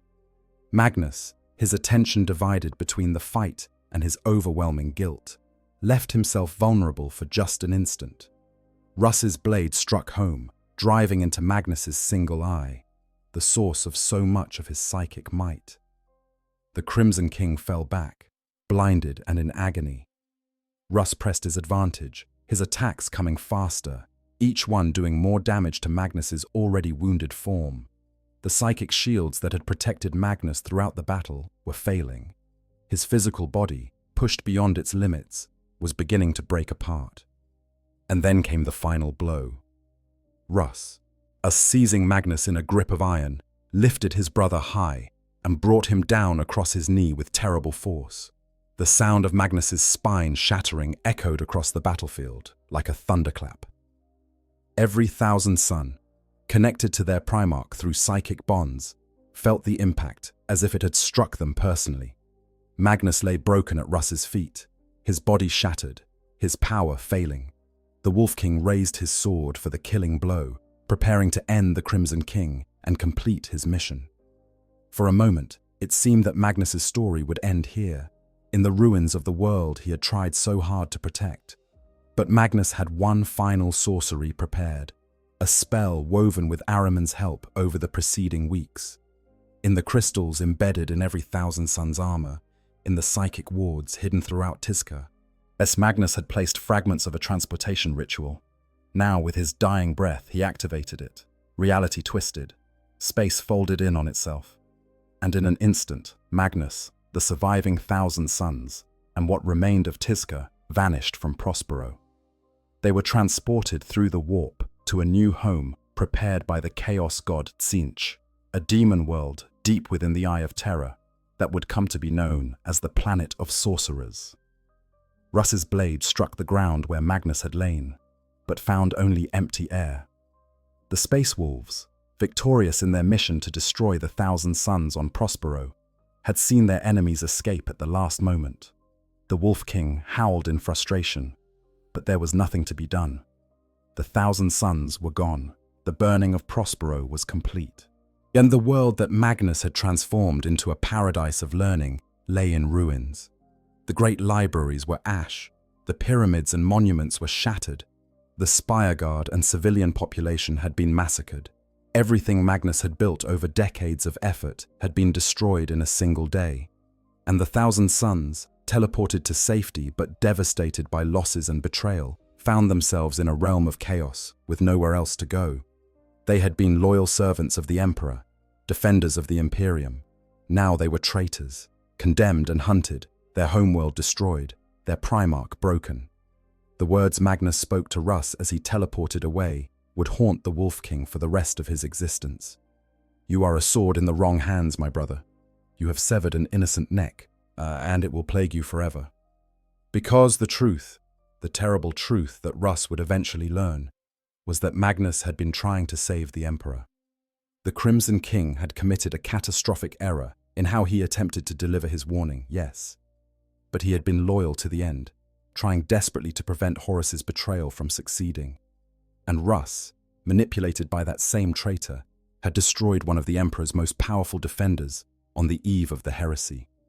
Magnus the Red had lost everything: his world, his legion's strength, his relationship with his father, his place in the Imperium. He had tried to do the right thing and had been punished for it. He had accepted that punishment as just, and it had destroyed him anyway, and now broken and defeated, transported to a realm of chaos by the very powers he had thought he could control, Magnus faced a choice that was no choice at all. He could die here, let his injuries claim him, and take the easy peace of oblivion. Or he could accept the offer that Tzeentch was even now whispering in his mind, the promise of power and survival and the chance to take vengeance on those who had betrayed him. The tragedy of Magnus the Red had entered its final act, and there would be no happy ending, no redemption, no return to the light. There was only the slow descent into damnation, the transformation of a scholar into a monster, the corruption of good intentions into terrible deeds. Paradise was lost, and in its place, a demon prince was about to be born. The rubric of Ahriman, from bad to worse, the planet of sorcerers, Sortiarius, was a world of constant transformation. Its skies roiled with warp storms, colors shifting through impossible spectrums. The landscape morphed continuously, mountains rising and falling, rivers changing their courses, reality itself as mutable as clay. It was a fitting realm for the servants of Tzeentch, the chaos god of change, and it was here that the shattered remnants of the Thousand Suns had found themselves exiled. In the immediate aftermath of the burning of Prospero, the Legion had been in a state of shock. They had lost their homeworld, seen their libraries and monuments reduced to ash, watched their Primarch broken by his own brother. Barely a fraction of their original numbers had survived the teleportation that had saved them from complete destruction, and now they found themselves in the Eye of Terror, that realm where the warp and real space bled together, surrounded by the malevolent attention of the Chaos Gods. Magnus himself retreated to the highest tower of the reconstructed Tizca, a twisted mockery of the beautiful city he had once built on Prospero. His body had been restored through sorcerous means and the gifts of Tzeentch, but the Primarch, who had once burned with confidence and purpose, was now withdrawn and brooding. He spent his time in meditation and study, trying to understand how everything had gone so terribly wrong, how his attempts to save the Emperor had led instead to his damnation. For a time, there was a fragile peace on Sortiarius. The Thousand Suns rebuilt what they could, salvaging texts and artifacts from the ruins they had managed to transport from Prospero. They established new fortresses, created new libraries, attempted to reconstruct the scholarly civilization that had been destroyed.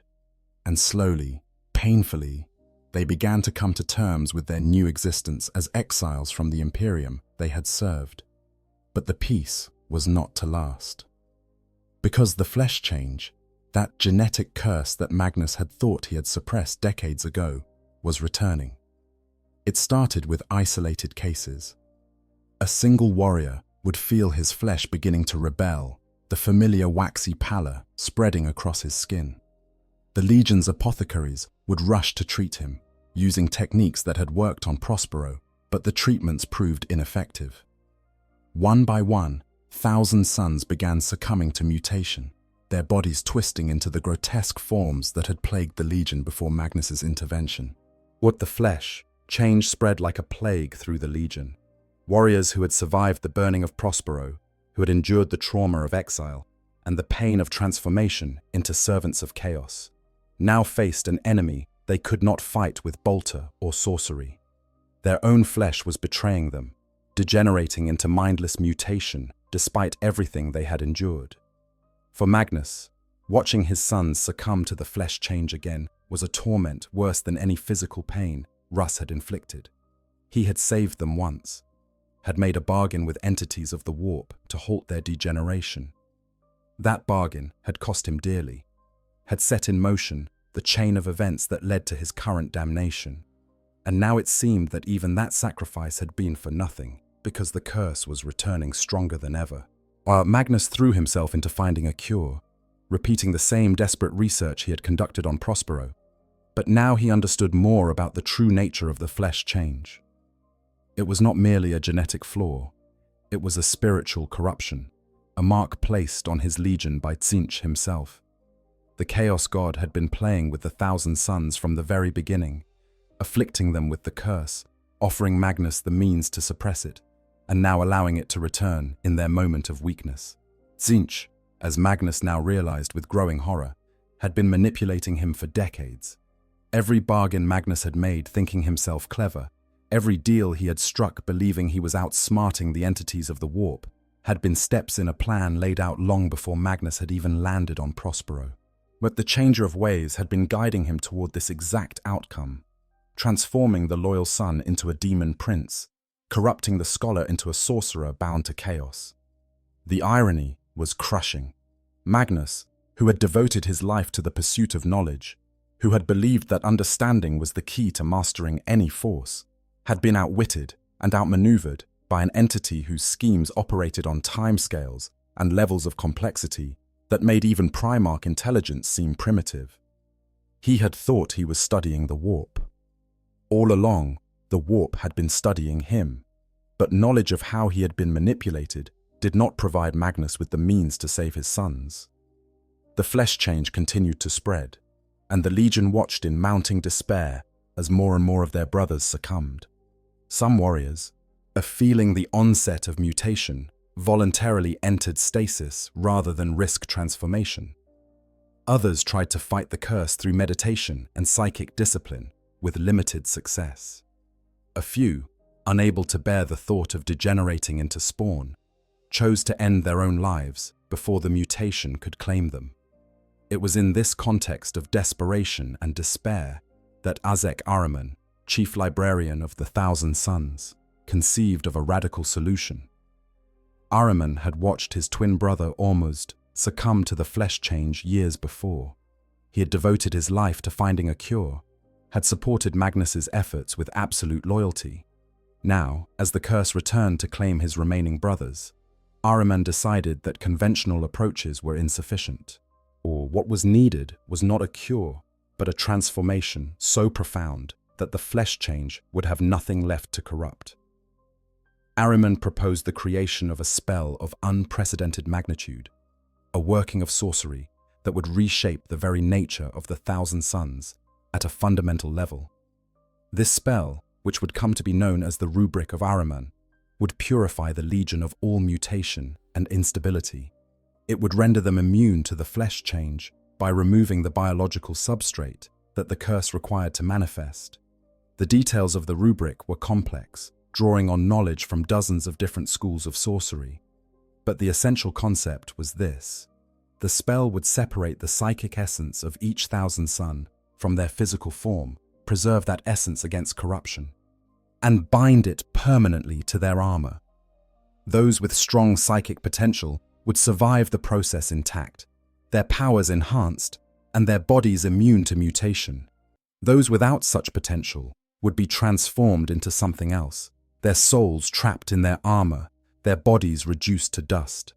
It was a desperate plan, born of desperation and the kind of hubris that had already led the Thousand Suns to ruin once before.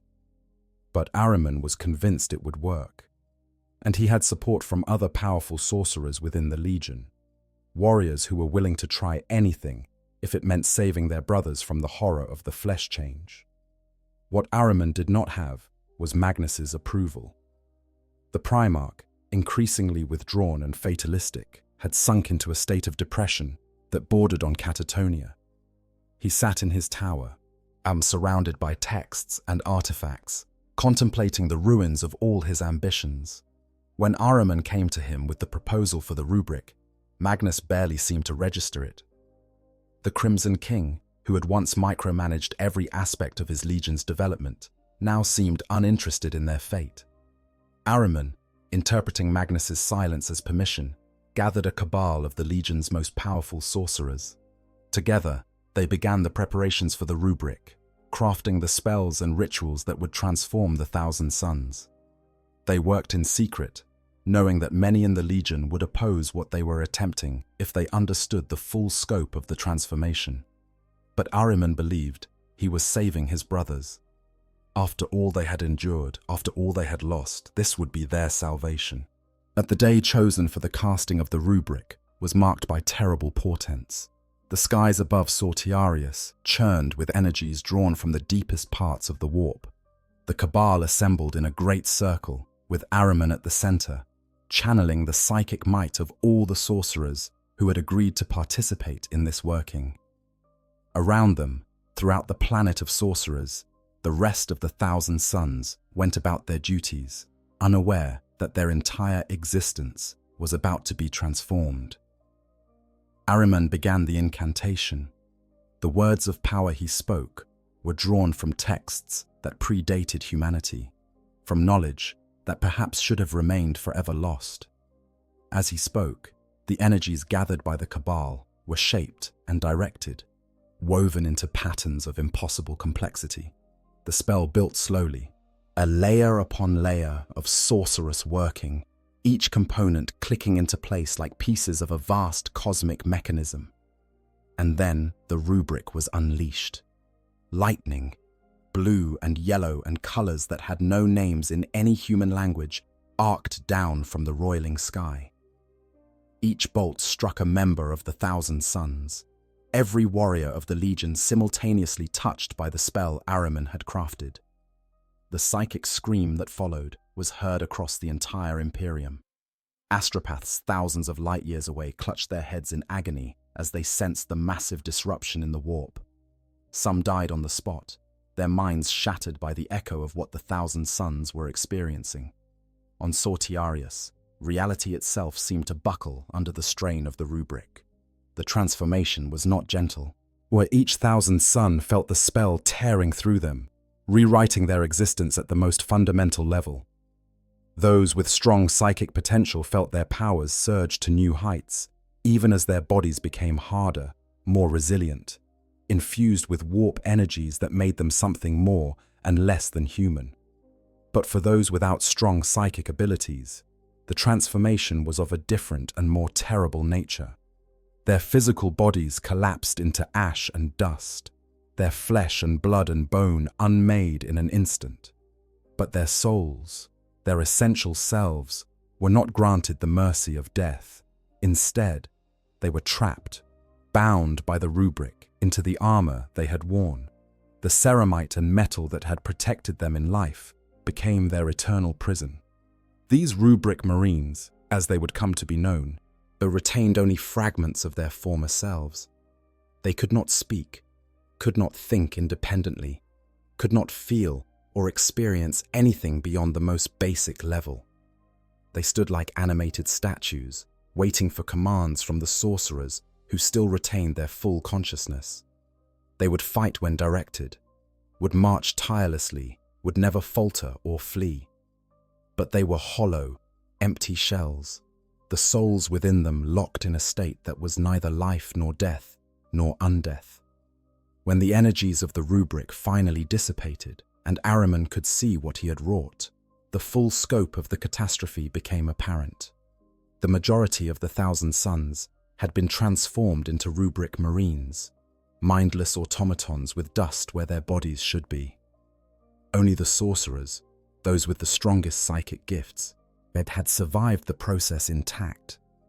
The Legion that had numbered in the thousands was reduced to a few hundred thinking beings, supported by an army of hollow warriors who existed in a state of eternal torment they could not even comprehend.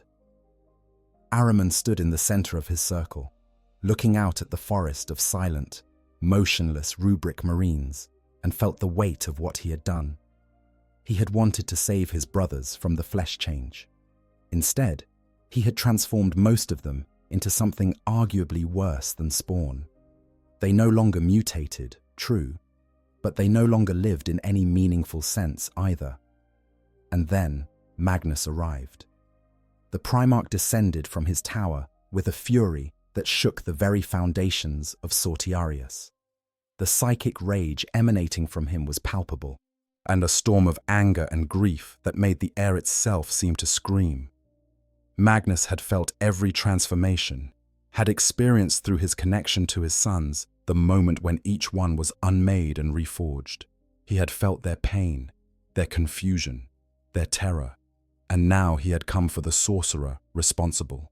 The confrontation between Magnus and Ahriman was brutal. The Primarch attacked his chief librarian with every ounce of his formidable power, seeking to kill the one who had reduced the Legion to this state. Ahriman, no match for a demon Primarch, even at the height of his abilities, was battered down, his defenses shredded, his body broken. But just as Magnus raised his fist for the killing blow, a voice spoke, not through sound, but directly into the minds of all present, a voice that was simultaneously amused and terrible. It was Tzeentch himself, the Chaos God, who had orchestrated all of this from the beginning. The architect of fate congratulated Ahriman on his success. The rubric, Tzeentch revealed, was exactly what the God of Change had wanted. The transformation of the Thousand Suns was part of a plan that stretched across millennia, another step in the great game that the Chaos Gods played with the fate of the galaxy. Ahriman had not acted of his own will. He had been guided, manipulated, used as a pawn in a game he did not understand. Magnus, hearing this, realized with crushing finality that he could not even have the satisfaction of punishing Ahriman for ruining the Legion. His chief librarian had been used just as Magnus himself had been used, just as the entire Thousand Suns had been pieces on a board moved by powers beyond their comprehension. To kill Ahriman would be to serve Tzeentch's purposes further. To let him live would be to accept that the damage was done and irreversible. The Primarch lowered his fist. Instead of killing Ahriman, Magnus banished him. The chief librarian and those sorcerers who had participated in the rubric were cast out from Sortiarius, condemned to wander the galaxy seeking knowledge and understanding that might undo what they had done. It was a punishment that was also a test, a task that might take eternity to complete, if it could be completed at all. Ahriman and his cabal departed the planet of sorcerers, beginning a quest that continues to the current era. They search for artifacts of power, for texts of forbidden knowledge, for any means that might reverse the rubric and restore their brothers to true life. It is said that Ahriman seeks to enter the Black Library of the Elder, believing that the knowledge contained within might provide the key to undoing his greatest mistake. But whether he will ever succeed, whether the rubric can even be reversed, remains unknown. Left behind on Sortiarius, Magnus ascended to his tower and did not emerge for years. He had lost everything. His homeworld destroyed, his legion reduced to automatons, his dreams of enlightening humanity turned to ash. Even his damnation had been orchestrated by others, his fall to chaos, not a choice, but the inevitable outcome of plans laid before he had even been born. The Thousand Suns continued to exist, but they were a shadow of what they had been. The sorcerers who remained conscious served Magnus and Tzeentch, leading the rubric marines in wars and schemes across the galaxy. But the legion of scholars, the brotherhood of psychic warriors who had believed in the power of knowledge, was gone. In its place was an army of dust and the damned hollow shells animated by trapped souls and commanded by sorcerers who had sacrificed everything in a failed attempt at salvation. And Magnus, sitting alone in his tower, understood at last the full scope of his tragedy. He had been played from the very beginning. Every choice he made, every decision that seemed reasonable in the moment, had been guided by Tzeentch's influence. The flesh change that afflicted his sons, the bargain he made to cure it, the violation of the Edict of Nicaea, the destruction of Prospero, the corruption of his legion, most all of it had been part of a plan to transform the scholar Primarch into a demon prince. He had not fallen to chaos through weakness or ambition or rage. He had fallen because he cared, because he tried to help, because he believed in the power of knowledge and the possibility of understanding, and those very virtues had been twisted into the means of his damnation. The rubric of Ahriman represented the final nail in the coffin of Magnus's humanity. After its casting, there was nothing left to save, no chance at redemption, no possibility of return. Magnus the Red, the Crimson King, the scholar Primarch who had sought to bring enlightenment to humanity, was dead. In his place sat a demon prince of Tzeentch, a being of immense power and profound sorrow, master of a legion of the damned, and if sometimes, as in the quiet moments between schemes and wars, that demon prince felt the ghost of the man he had been mourning for all that was lost, well, that too was part of Tzeentch's plan. For what is the chaos god of change, if not the lord of cruel ironies and bitter transformations? The demon Primarch, what was lost? 10,000 years have passed since the Horus heresy. The Imperium that Magnus once served is now a totalitarian theocracy, worshipping the Emperor as a god, despite his own proclamations against such devotion. The galaxy is darker, crueler, more desperate than it was in the days of the Great Crusade, and Magnus the Red endures, transformed beyond recognition from the being he once was. The Magnus who now rules from atop his tower on the planet of sorcerers is a demon Primarch, as an entity that exists as much in the warp as in real space. His physical form, when he chooses to manifest it, towers even over his original Primarch stature. His copper-red skin has taken on an otherworldly sheen, as if lit from within by warp energies. Great wings spread from his back, membranes marked with runes of Tzeentch that shift and change with each passing moment. His single eye blazes with knowledge both terrible and beautiful, capable of perceiving truths that would drive mortal minds to madness. He can reshape reality with a gesture, summoning storms of change that transform everything they touch. He commands legions of demons, lesser servants of Tzeentch who answer his will. His sorcerous might is second only to the Emperor himself among human psychers, and perhaps not even second to that. In terms of raw power, Magnus, the Red, is one of the most formidable beings in the galaxy, but power is not the same as victory, and for all his might, Magnus is also profoundly diminished from what he once was. The transformation into a demon prince changed Magnus at a fundamental level. He is no longer wholly bound by linear time as mortals understand it.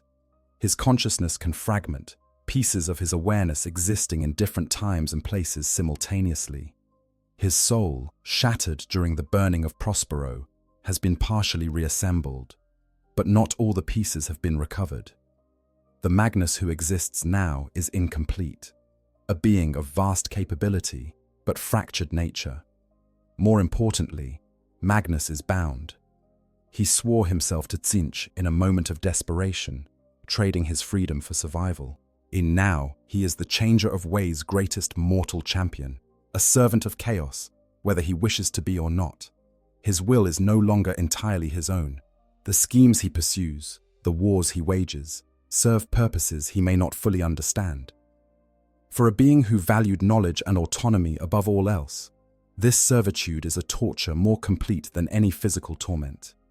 The memories of who he was haunt him. In quiet moments, when the demands of Tzeentch's great game permit, Magnus remembers Prospero as it was before the burning. He recalls walking through the libraries of Tizca, surrounded by eager students seeking knowledge. He remembers teaching his sons the disciplines of safe sorcery, watching them master abilities that would make them the finest psychic warriors in the galaxy. He remembers believing, with absolute conviction, that he was making the galaxy a better place. Those memories are agony. They show him the distance between what he was and what he has become. The scholar who sought understanding has been transformed into a sorcerer who spreads change and corruption. The son who wanted nothing more than to make his father proud has become a demon prince warring against the Imperium. The Primarch who saved his legion has presided over their transformation into dust and damned souls. Magnus's relationship with his 1,000 sons has changed as well. They still follow him with absolute loyalty, still revere him as their father and savior. But he knows what the rubric did to them, feels their diminished existence whenever he reaches out through the psychic bonds that connect him to his sons. The rubric marines are hollow shells, our souls trapped in eternal imprisonment. The sorcerers who survived intact are powerful but haunted, knowing they exist only because they had gifts strong enough to endure Ahriman's spell. And Ahriman himself, banished but not forgotten, continues his quest to undo the rubric. Magnus watches from afar as his former chief librarian pursues scheme after scheme, always seeking the knowledge that might restore what was lost. There is a part of Magnus that hopes Ahriman succeeds, that wishes to see his sons whole again. But there is another part, the part that has been twisted by millennia of service to Tzeentch, that knows such restoration would only serve the changer of ways purposes in some way he cannot yet perceive. The vendetta against the Space Wolves continues across the millennia. Magnus has not forgotten Prospero. En has not forgiven Russ for the destruction of everything he built. When the Thousand Suns attack Fenris, the Space Wolves' homeworld, it is Magnus who leads them. When sorcerous plots strike at the Sons of Russ, it is often Magnus's hand, guiding events from the shadows. The feud between the Crimson King and the Space Wolves has outlasted the heresy itself, a burning hatred that shows no sign of cooling, even after 10,000 years. But in quieter moments, when Magnus allows himself to truly remember, he knows that Russ was manipulated just as he was. The Wolf King thought he was following the Emperor's orders when he raised Prospero. Horus had altered those orders, had turned brother against brother as part of his greater plan to tear the Imperium apart. Russ was a weapon wielded by the true traitor. It's a fact that makes the destruction of Prospero no less painful, but adds another layer of tragedy to an already devastating tale. Magnus has tried on occasion to reach out to Russ, even across their millennia of enmity. There was an encounter on the ruins of Prospero long after the heresy, where Magnus spoke to a statue of his brother and acknowledged the manipulations that had set them against each other. But such moments of clarity and potential reconciliation are fleeting. The hatred runs too deep, the wounds are too fresh even after 10,000 years, and Tzeentch benefits too much from their continued conflict for there to be any lasting peace. The demon Primarch's activities in the current era are varied and inscrutable. Sometimes Magnus leads his legion in open warfare, attacking imperial worlds with overwhelming sorcerous might. And other times he works from the shadows, manipulating events across centuries to achieve ends that only he and Tzeentch understand.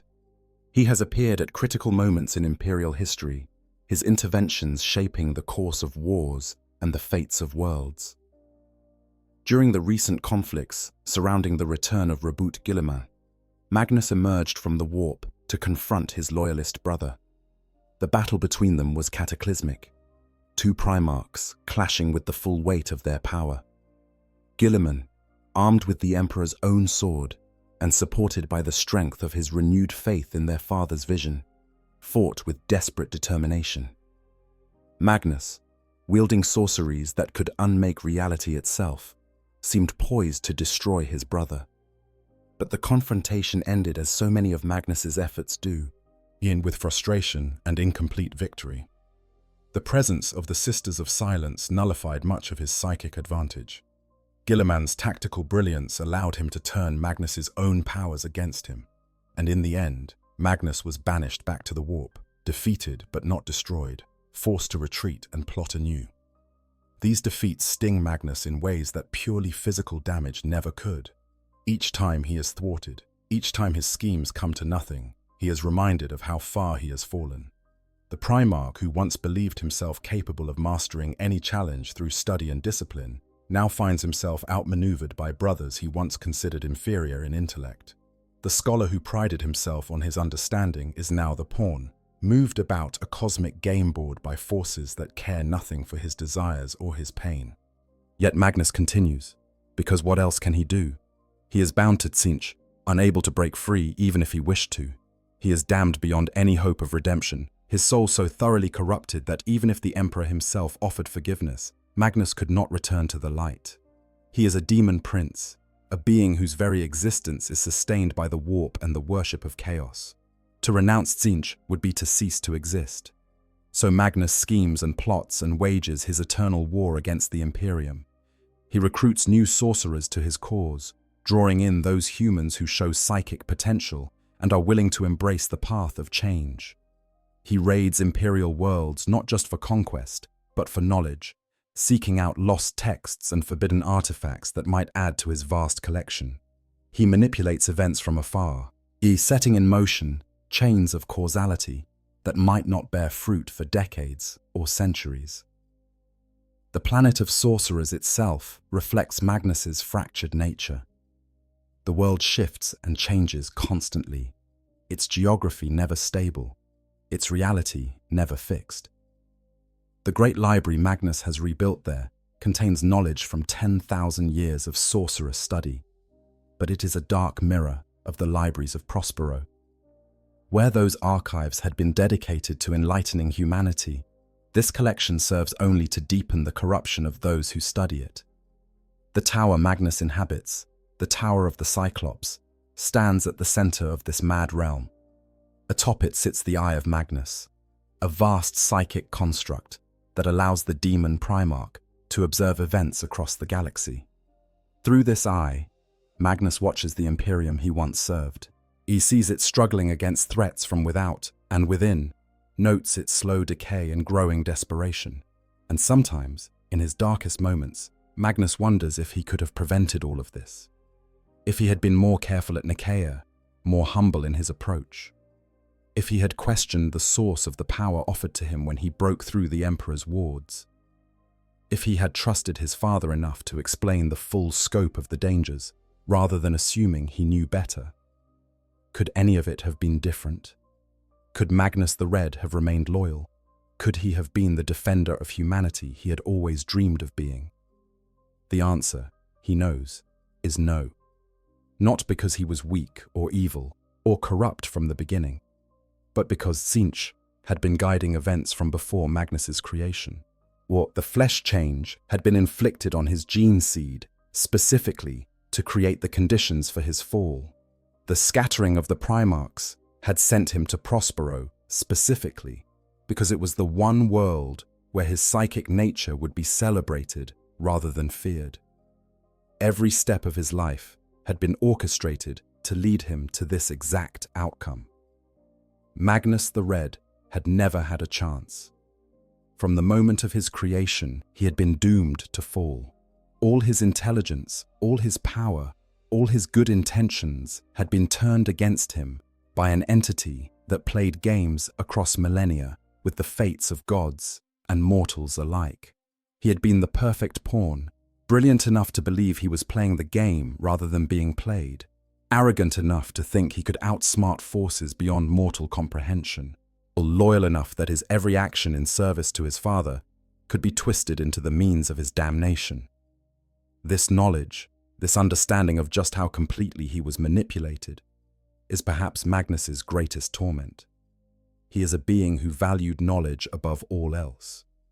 And the knowledge he has gained across 10,000 years of existence is that he was a fool, that every choice he made that seemed right at the time was exactly what his enemies wanted him to choose, that his fall was not a tragedy of circumstance, but an orchestrated doom, and he had walked into it with his eye wide open, seeing everything except the truth that mattered most. In the current era, the 42nd millennium, Magnus has become something almost more pitiable than terrible. Yes, he is a demon Primarch of immense power. Yes, while he wages war against the Imperium and corrupts those he encounters. Yes, he is a servant of chaos and an enemy of all that is good. But he is also, in a very real sense, a victim. Not an innocent victim, not one free of responsibility for his choices, but a victim nonetheless, of manipulations so vast and complex that even his formidable intellect could not perceive them until it was far too late. The Magnus who sits in his tower on Sortiarius is not the innocent Primarch who once walked on Prospero.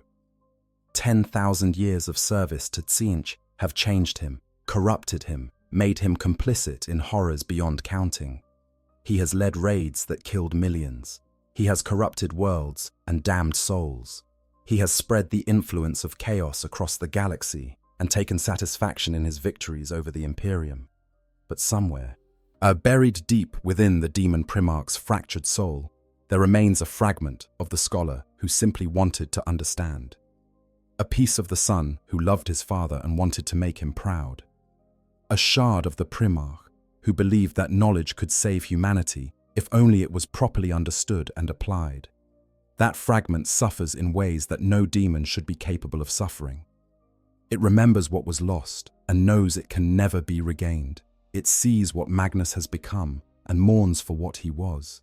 It understands the full scope of the tragedy and knows that there will never be redemption, never be forgiveness, never be a return to the light.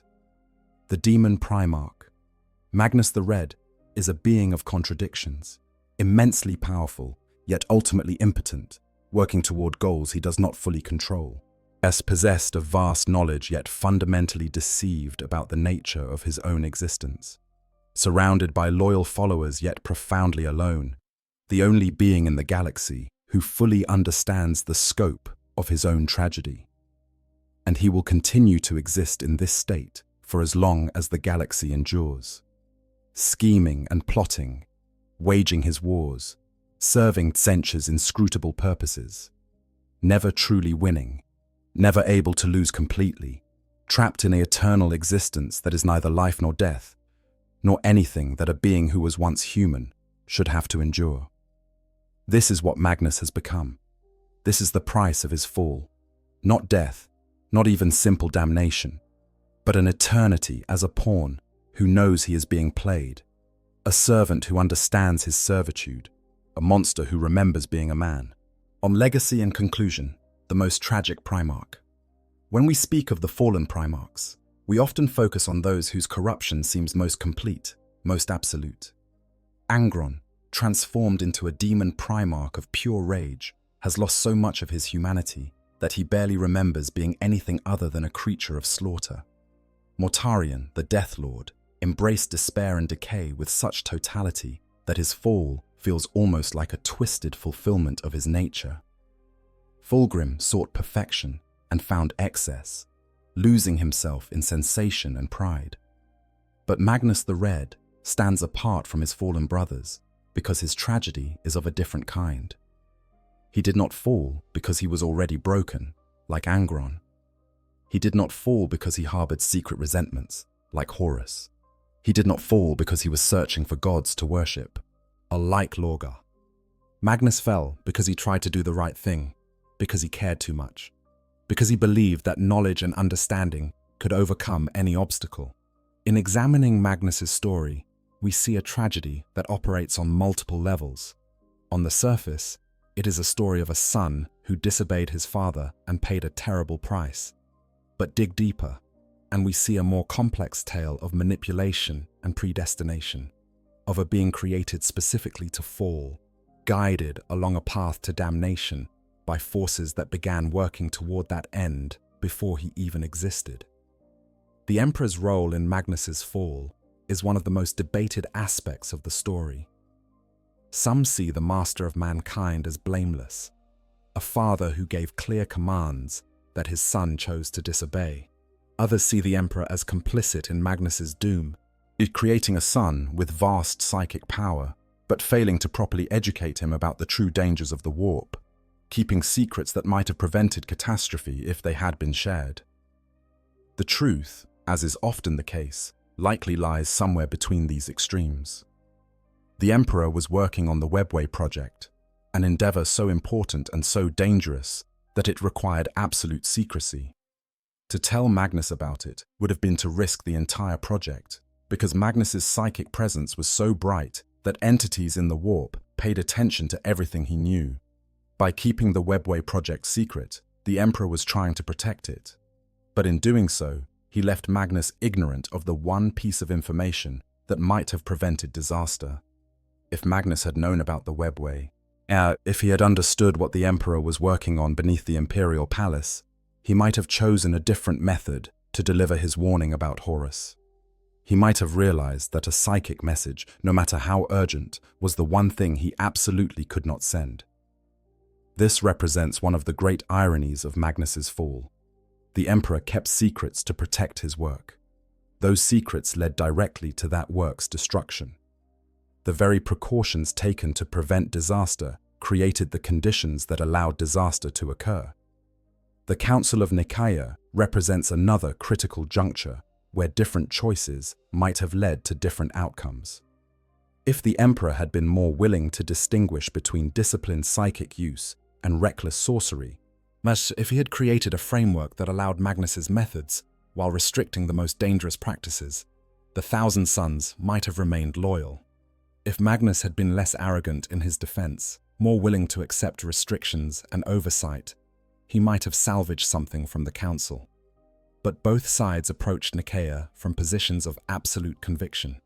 The emperor, dealing with political pressures and genuine concerns about the dangers of the warp, felt he had to draw a hard line.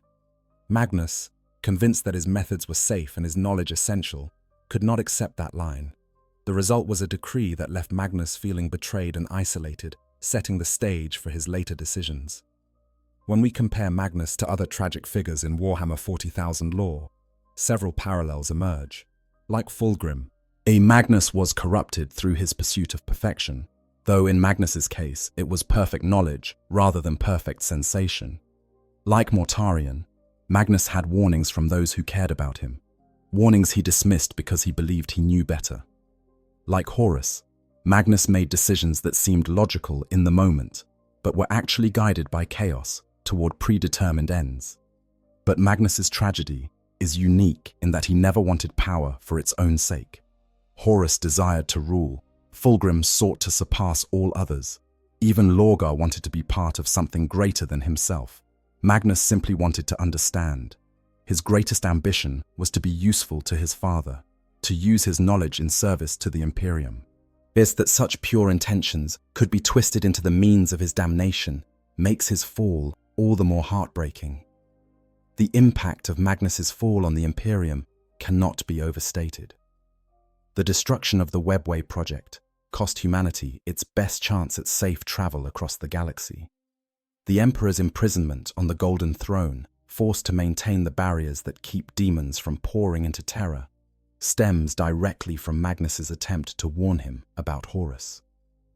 One could argue that without Magnus's catastrophic error, the Emperor would have been free to confront Horus much earlier, potentially preventing the worst of the heresy's devastation. The loss of the Thousand Sons as loyal defenders also weakened the Imperium significantly. They were among the most powerful legions, bent their psychic abilities making them formidable opponents against the forces of chaos. Had they remained loyal, the Siege of Terror might have gone very differently. Instead, they fought on the side of the traitors. Their sorcerous might turned against the Imperium they had once served. But perhaps the greatest damage Magnus inflicted was to the cause of psychic development within the Imperium. His spectacular failure seemed to prove that those who had argued against the use of psychic powers at Nicaea had been right all along. For 10,000 years, the Imperium has treated psykers with suspicion and fear, recognizing their necessity but never trusting them. The systematic and disciplined approach to psychic development that Magnus championed died with him at Prospero. One cannot help but wonder what the Imperium might have become if Magnus had remained loyal. If his methods for training psykers had been adopted across all the legions, might the Imperium have had better defenses against chaos corruption? If his vast knowledge had been put to use in service of humanity rather than its destruction, what wonders might have been achieved? These questions highlight another aspect of Magnus's tragedy. It is not just that he fell, but that in falling, he took with him possibilities that can never be recovered. The knowledge lost when Prospero burned, the methods that died with the corruption of the Thousand Sons, the potential for a more enlightened approach to psychic power, all of this was destroyed in the fires of Magnus's good intentions. For the Thousand Sons themselves, the tragedy is ongoing. Whilst the Rubric Marines stand as eternal monuments to Ahriman's failed attempt at salvation. These warriors, who were once scholars and philosophers as much as fighters, have been reduced to animated suits of armor filled with dust. They serve loyally, fight effectively, and never complain. but they have been robbed of everything that made them individuals. They are weapons now, nothing more. The sorcerers who survive the rubric intact carry their own burden. They know what they have lost, understand what the rubric did to their brothers, and live with the knowledge that their enhanced powers came at the cost of their brothers' destruction. They are more powerful than they ever were before the rubric, but they are also more damned, more deeply corrupted, more completely lost to chaos. Ahriman's eternal quest to undo the rubric adds another layer to this ongoing tragedy. He wanders the galaxy, seeking the knowledge that might restore his brothers, pursuing schemes that span centuries in pursuit of this goal. But every step he takes in this quest requires him to delve deeper into forbidden knowledge, to commit greater atrocities, to damn himself more completely. The very effort to save his brothers drives Ahriman further from any possibility of redemption. And Magnus watches all of this, knowing that Ahriman's quest is likely futile, that even if he succeeds in reversing the rubric, the result will simply be more warriors damned to chaos, rather than trapped in their armor. There is no path back to what the Thousand Suns were. There is only the choice between different forms of damnation. When we ask whether Magnus is truly the most tragic of all the Primarchs, we must consider what makes a fall truly tragic, rather than simply sad or destructive. A tragic fall, in the classical sense, requires that the fallen character have virtues that contribute to their destruction. It requires that they make choices that seem reasonable at the time, but lead to doom. It requires that they have some moment of recognition, some point where they understand what they have become and what they have lost. Magnus meets all these criteria. His virtues, his love of knowledge, his loyalty to his father, his desire to help humanity, these were the tools used to engineer his fall. His choices, warning the Emperor, accepting power from the warp, trying to save his sons, all seemed like the right decisions when he made them. And his recognition of what he has become, of how completely he was manipulated, forms the core of his ongoing torment. Compare this to Angron, whose fall was tragic, but also somewhat inevitable, given the damage the butcher's nails had done to his psyche. Or Mortarion, whose resentments and prejudices made him vulnerable to corruption.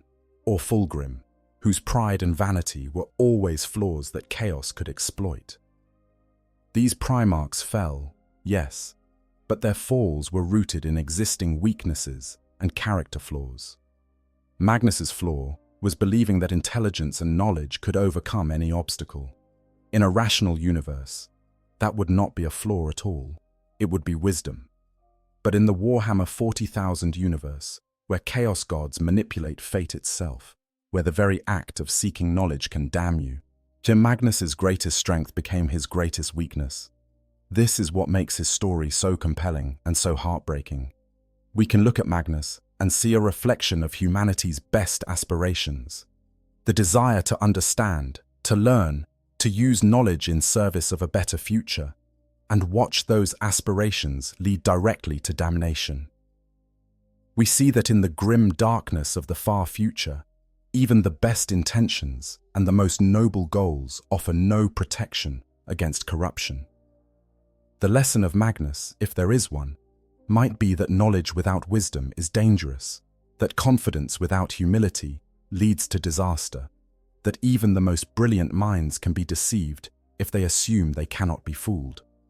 But these lessons feel inadequate to the scope of the tragedy, like trying to summarize a great work of literature with a simple moral. Perhaps the real lesson is that in the Warhammer 40,000 universe, there are no fair fights against chaos. The gods of the warp operate on timescales and levels of complexity that make even Primarch intelligence seem primitive. They can arrange circumstances, manipulate emotions, and guide choices in ways that make damnation feel like the only logical path. Magnus was doomed not because he was weak or evil, but because he was facing an opponent that had already won before the game began. In the 10,000 years since the heresy, Magnus has become one of the Imperium's most dangerous enemies. His sorcerous might threatens worlds. His schemes unsettle the balance of power across entire sectors. His very existence stands as a constant reminder of what the Imperium lost when he fell. The Inquisition watches for signs of his activity. Why the Grey Knights prepare rituals specifically designed to combat him. Entire organizations within the Imperium exist primarily to counter the threat Magnus represents. But he is also, in a strange way, one of the Imperium's most tragic figures. Not a hero, certainly. Not innocent of the crimes he has committed across millennia of service to Tzeentch, but tragic nonetheless, a being who wanted nothing more than to serve humanity and ended up as one of its greatest threats.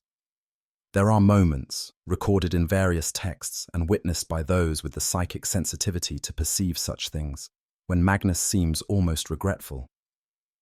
Times when his schemes against the Imperium seem half-hearted, when opportunities to strike devastating blows are not taken, when he appears to be going through the motions rather than pursuing victory with full commitment. Some interpret these moments as evidence that some part of Magnus still yearns for redemption, that buried deep within the demon Primarch is a fragment of the loyal son who wanted only to make his father proud.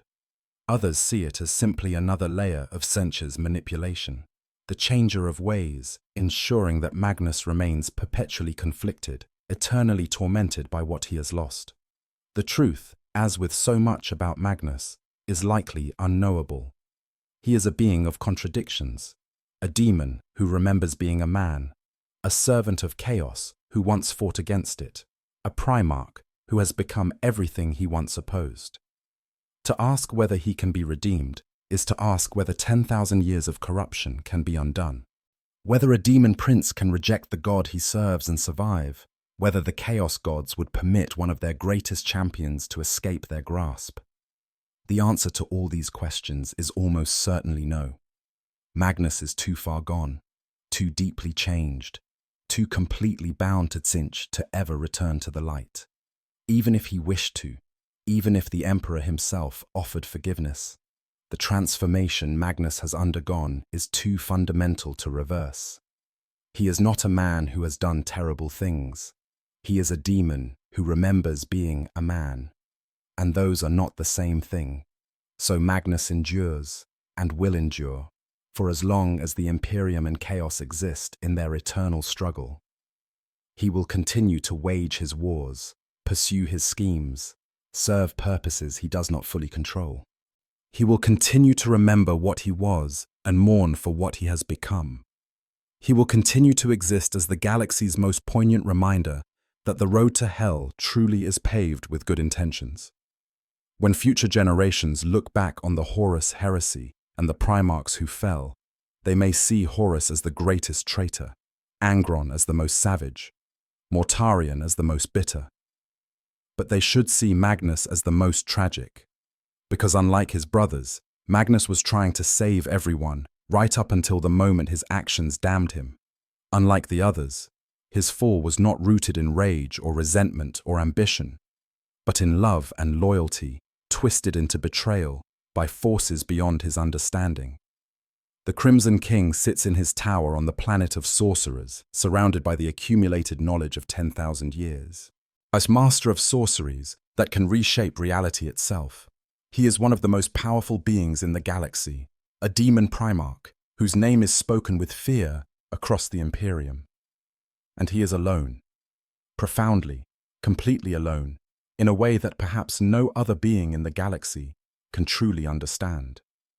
Alone with his memories of Prospero burning, alone with the knowledge of how completely he was manipulated, alone with the understanding that every choice he made that seemed right at the time was exactly what his enemies wanted him to choose.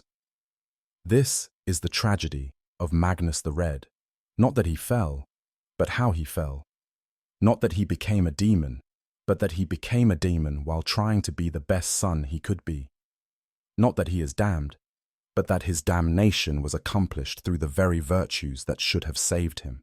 Back in the grim darkness of the far future, there is only war. But there is also this, the memory of a Primarch who loved knowledge, who served his father faithfully, who tried desperately to do the right thing, and who lost everything because he cared too much. That is the story of Magnus the Red, a tragedy in the truest sense of the word. And if the Warhammer 40,000 universe has a single character who embodies the full horror of what it means to fall to chaos, not through weakness, but through strength, not through evil, but through good intentions, it is him. The Crimson King, the demon Primarch of Tzeentch, the sorcerer who destroyed the webway while trying to save the Emperor, the son who became his father's enemy while trying to protect him, the scholar who gained all knowledge and lost everything that mattered, Magnus the Red, the most tragic Primarch in Warhammer 40,000. If you enjoyed learning about the heartbreaking fall of Magnus the Red, please consider subscribing to the channel and hitting that like button. There are 19 other Primarchs whose stories deserve to be told, each with their own triumphs and tragedies. Join us next time as we continue exploring the grim darkness of the far future, where there is only war, and where even the best intentions can lead to damnation. Until then, remember the lesson of the Crimson King. Knowledge is power, but wisdom knows that some prices are too high to pay. Some paths lead only to darkness, no matter how noble the reasons for walking them. And in the end, the greatest tragedies are not those of evil triumphant, but of good corrupted beyond recognition. Thank you for listening. I hope you guys enjoyed the story. Make sure to hit the subscribe, like, share button, whatever you want. Give me some feedback if there's any. And yeah, sleep well.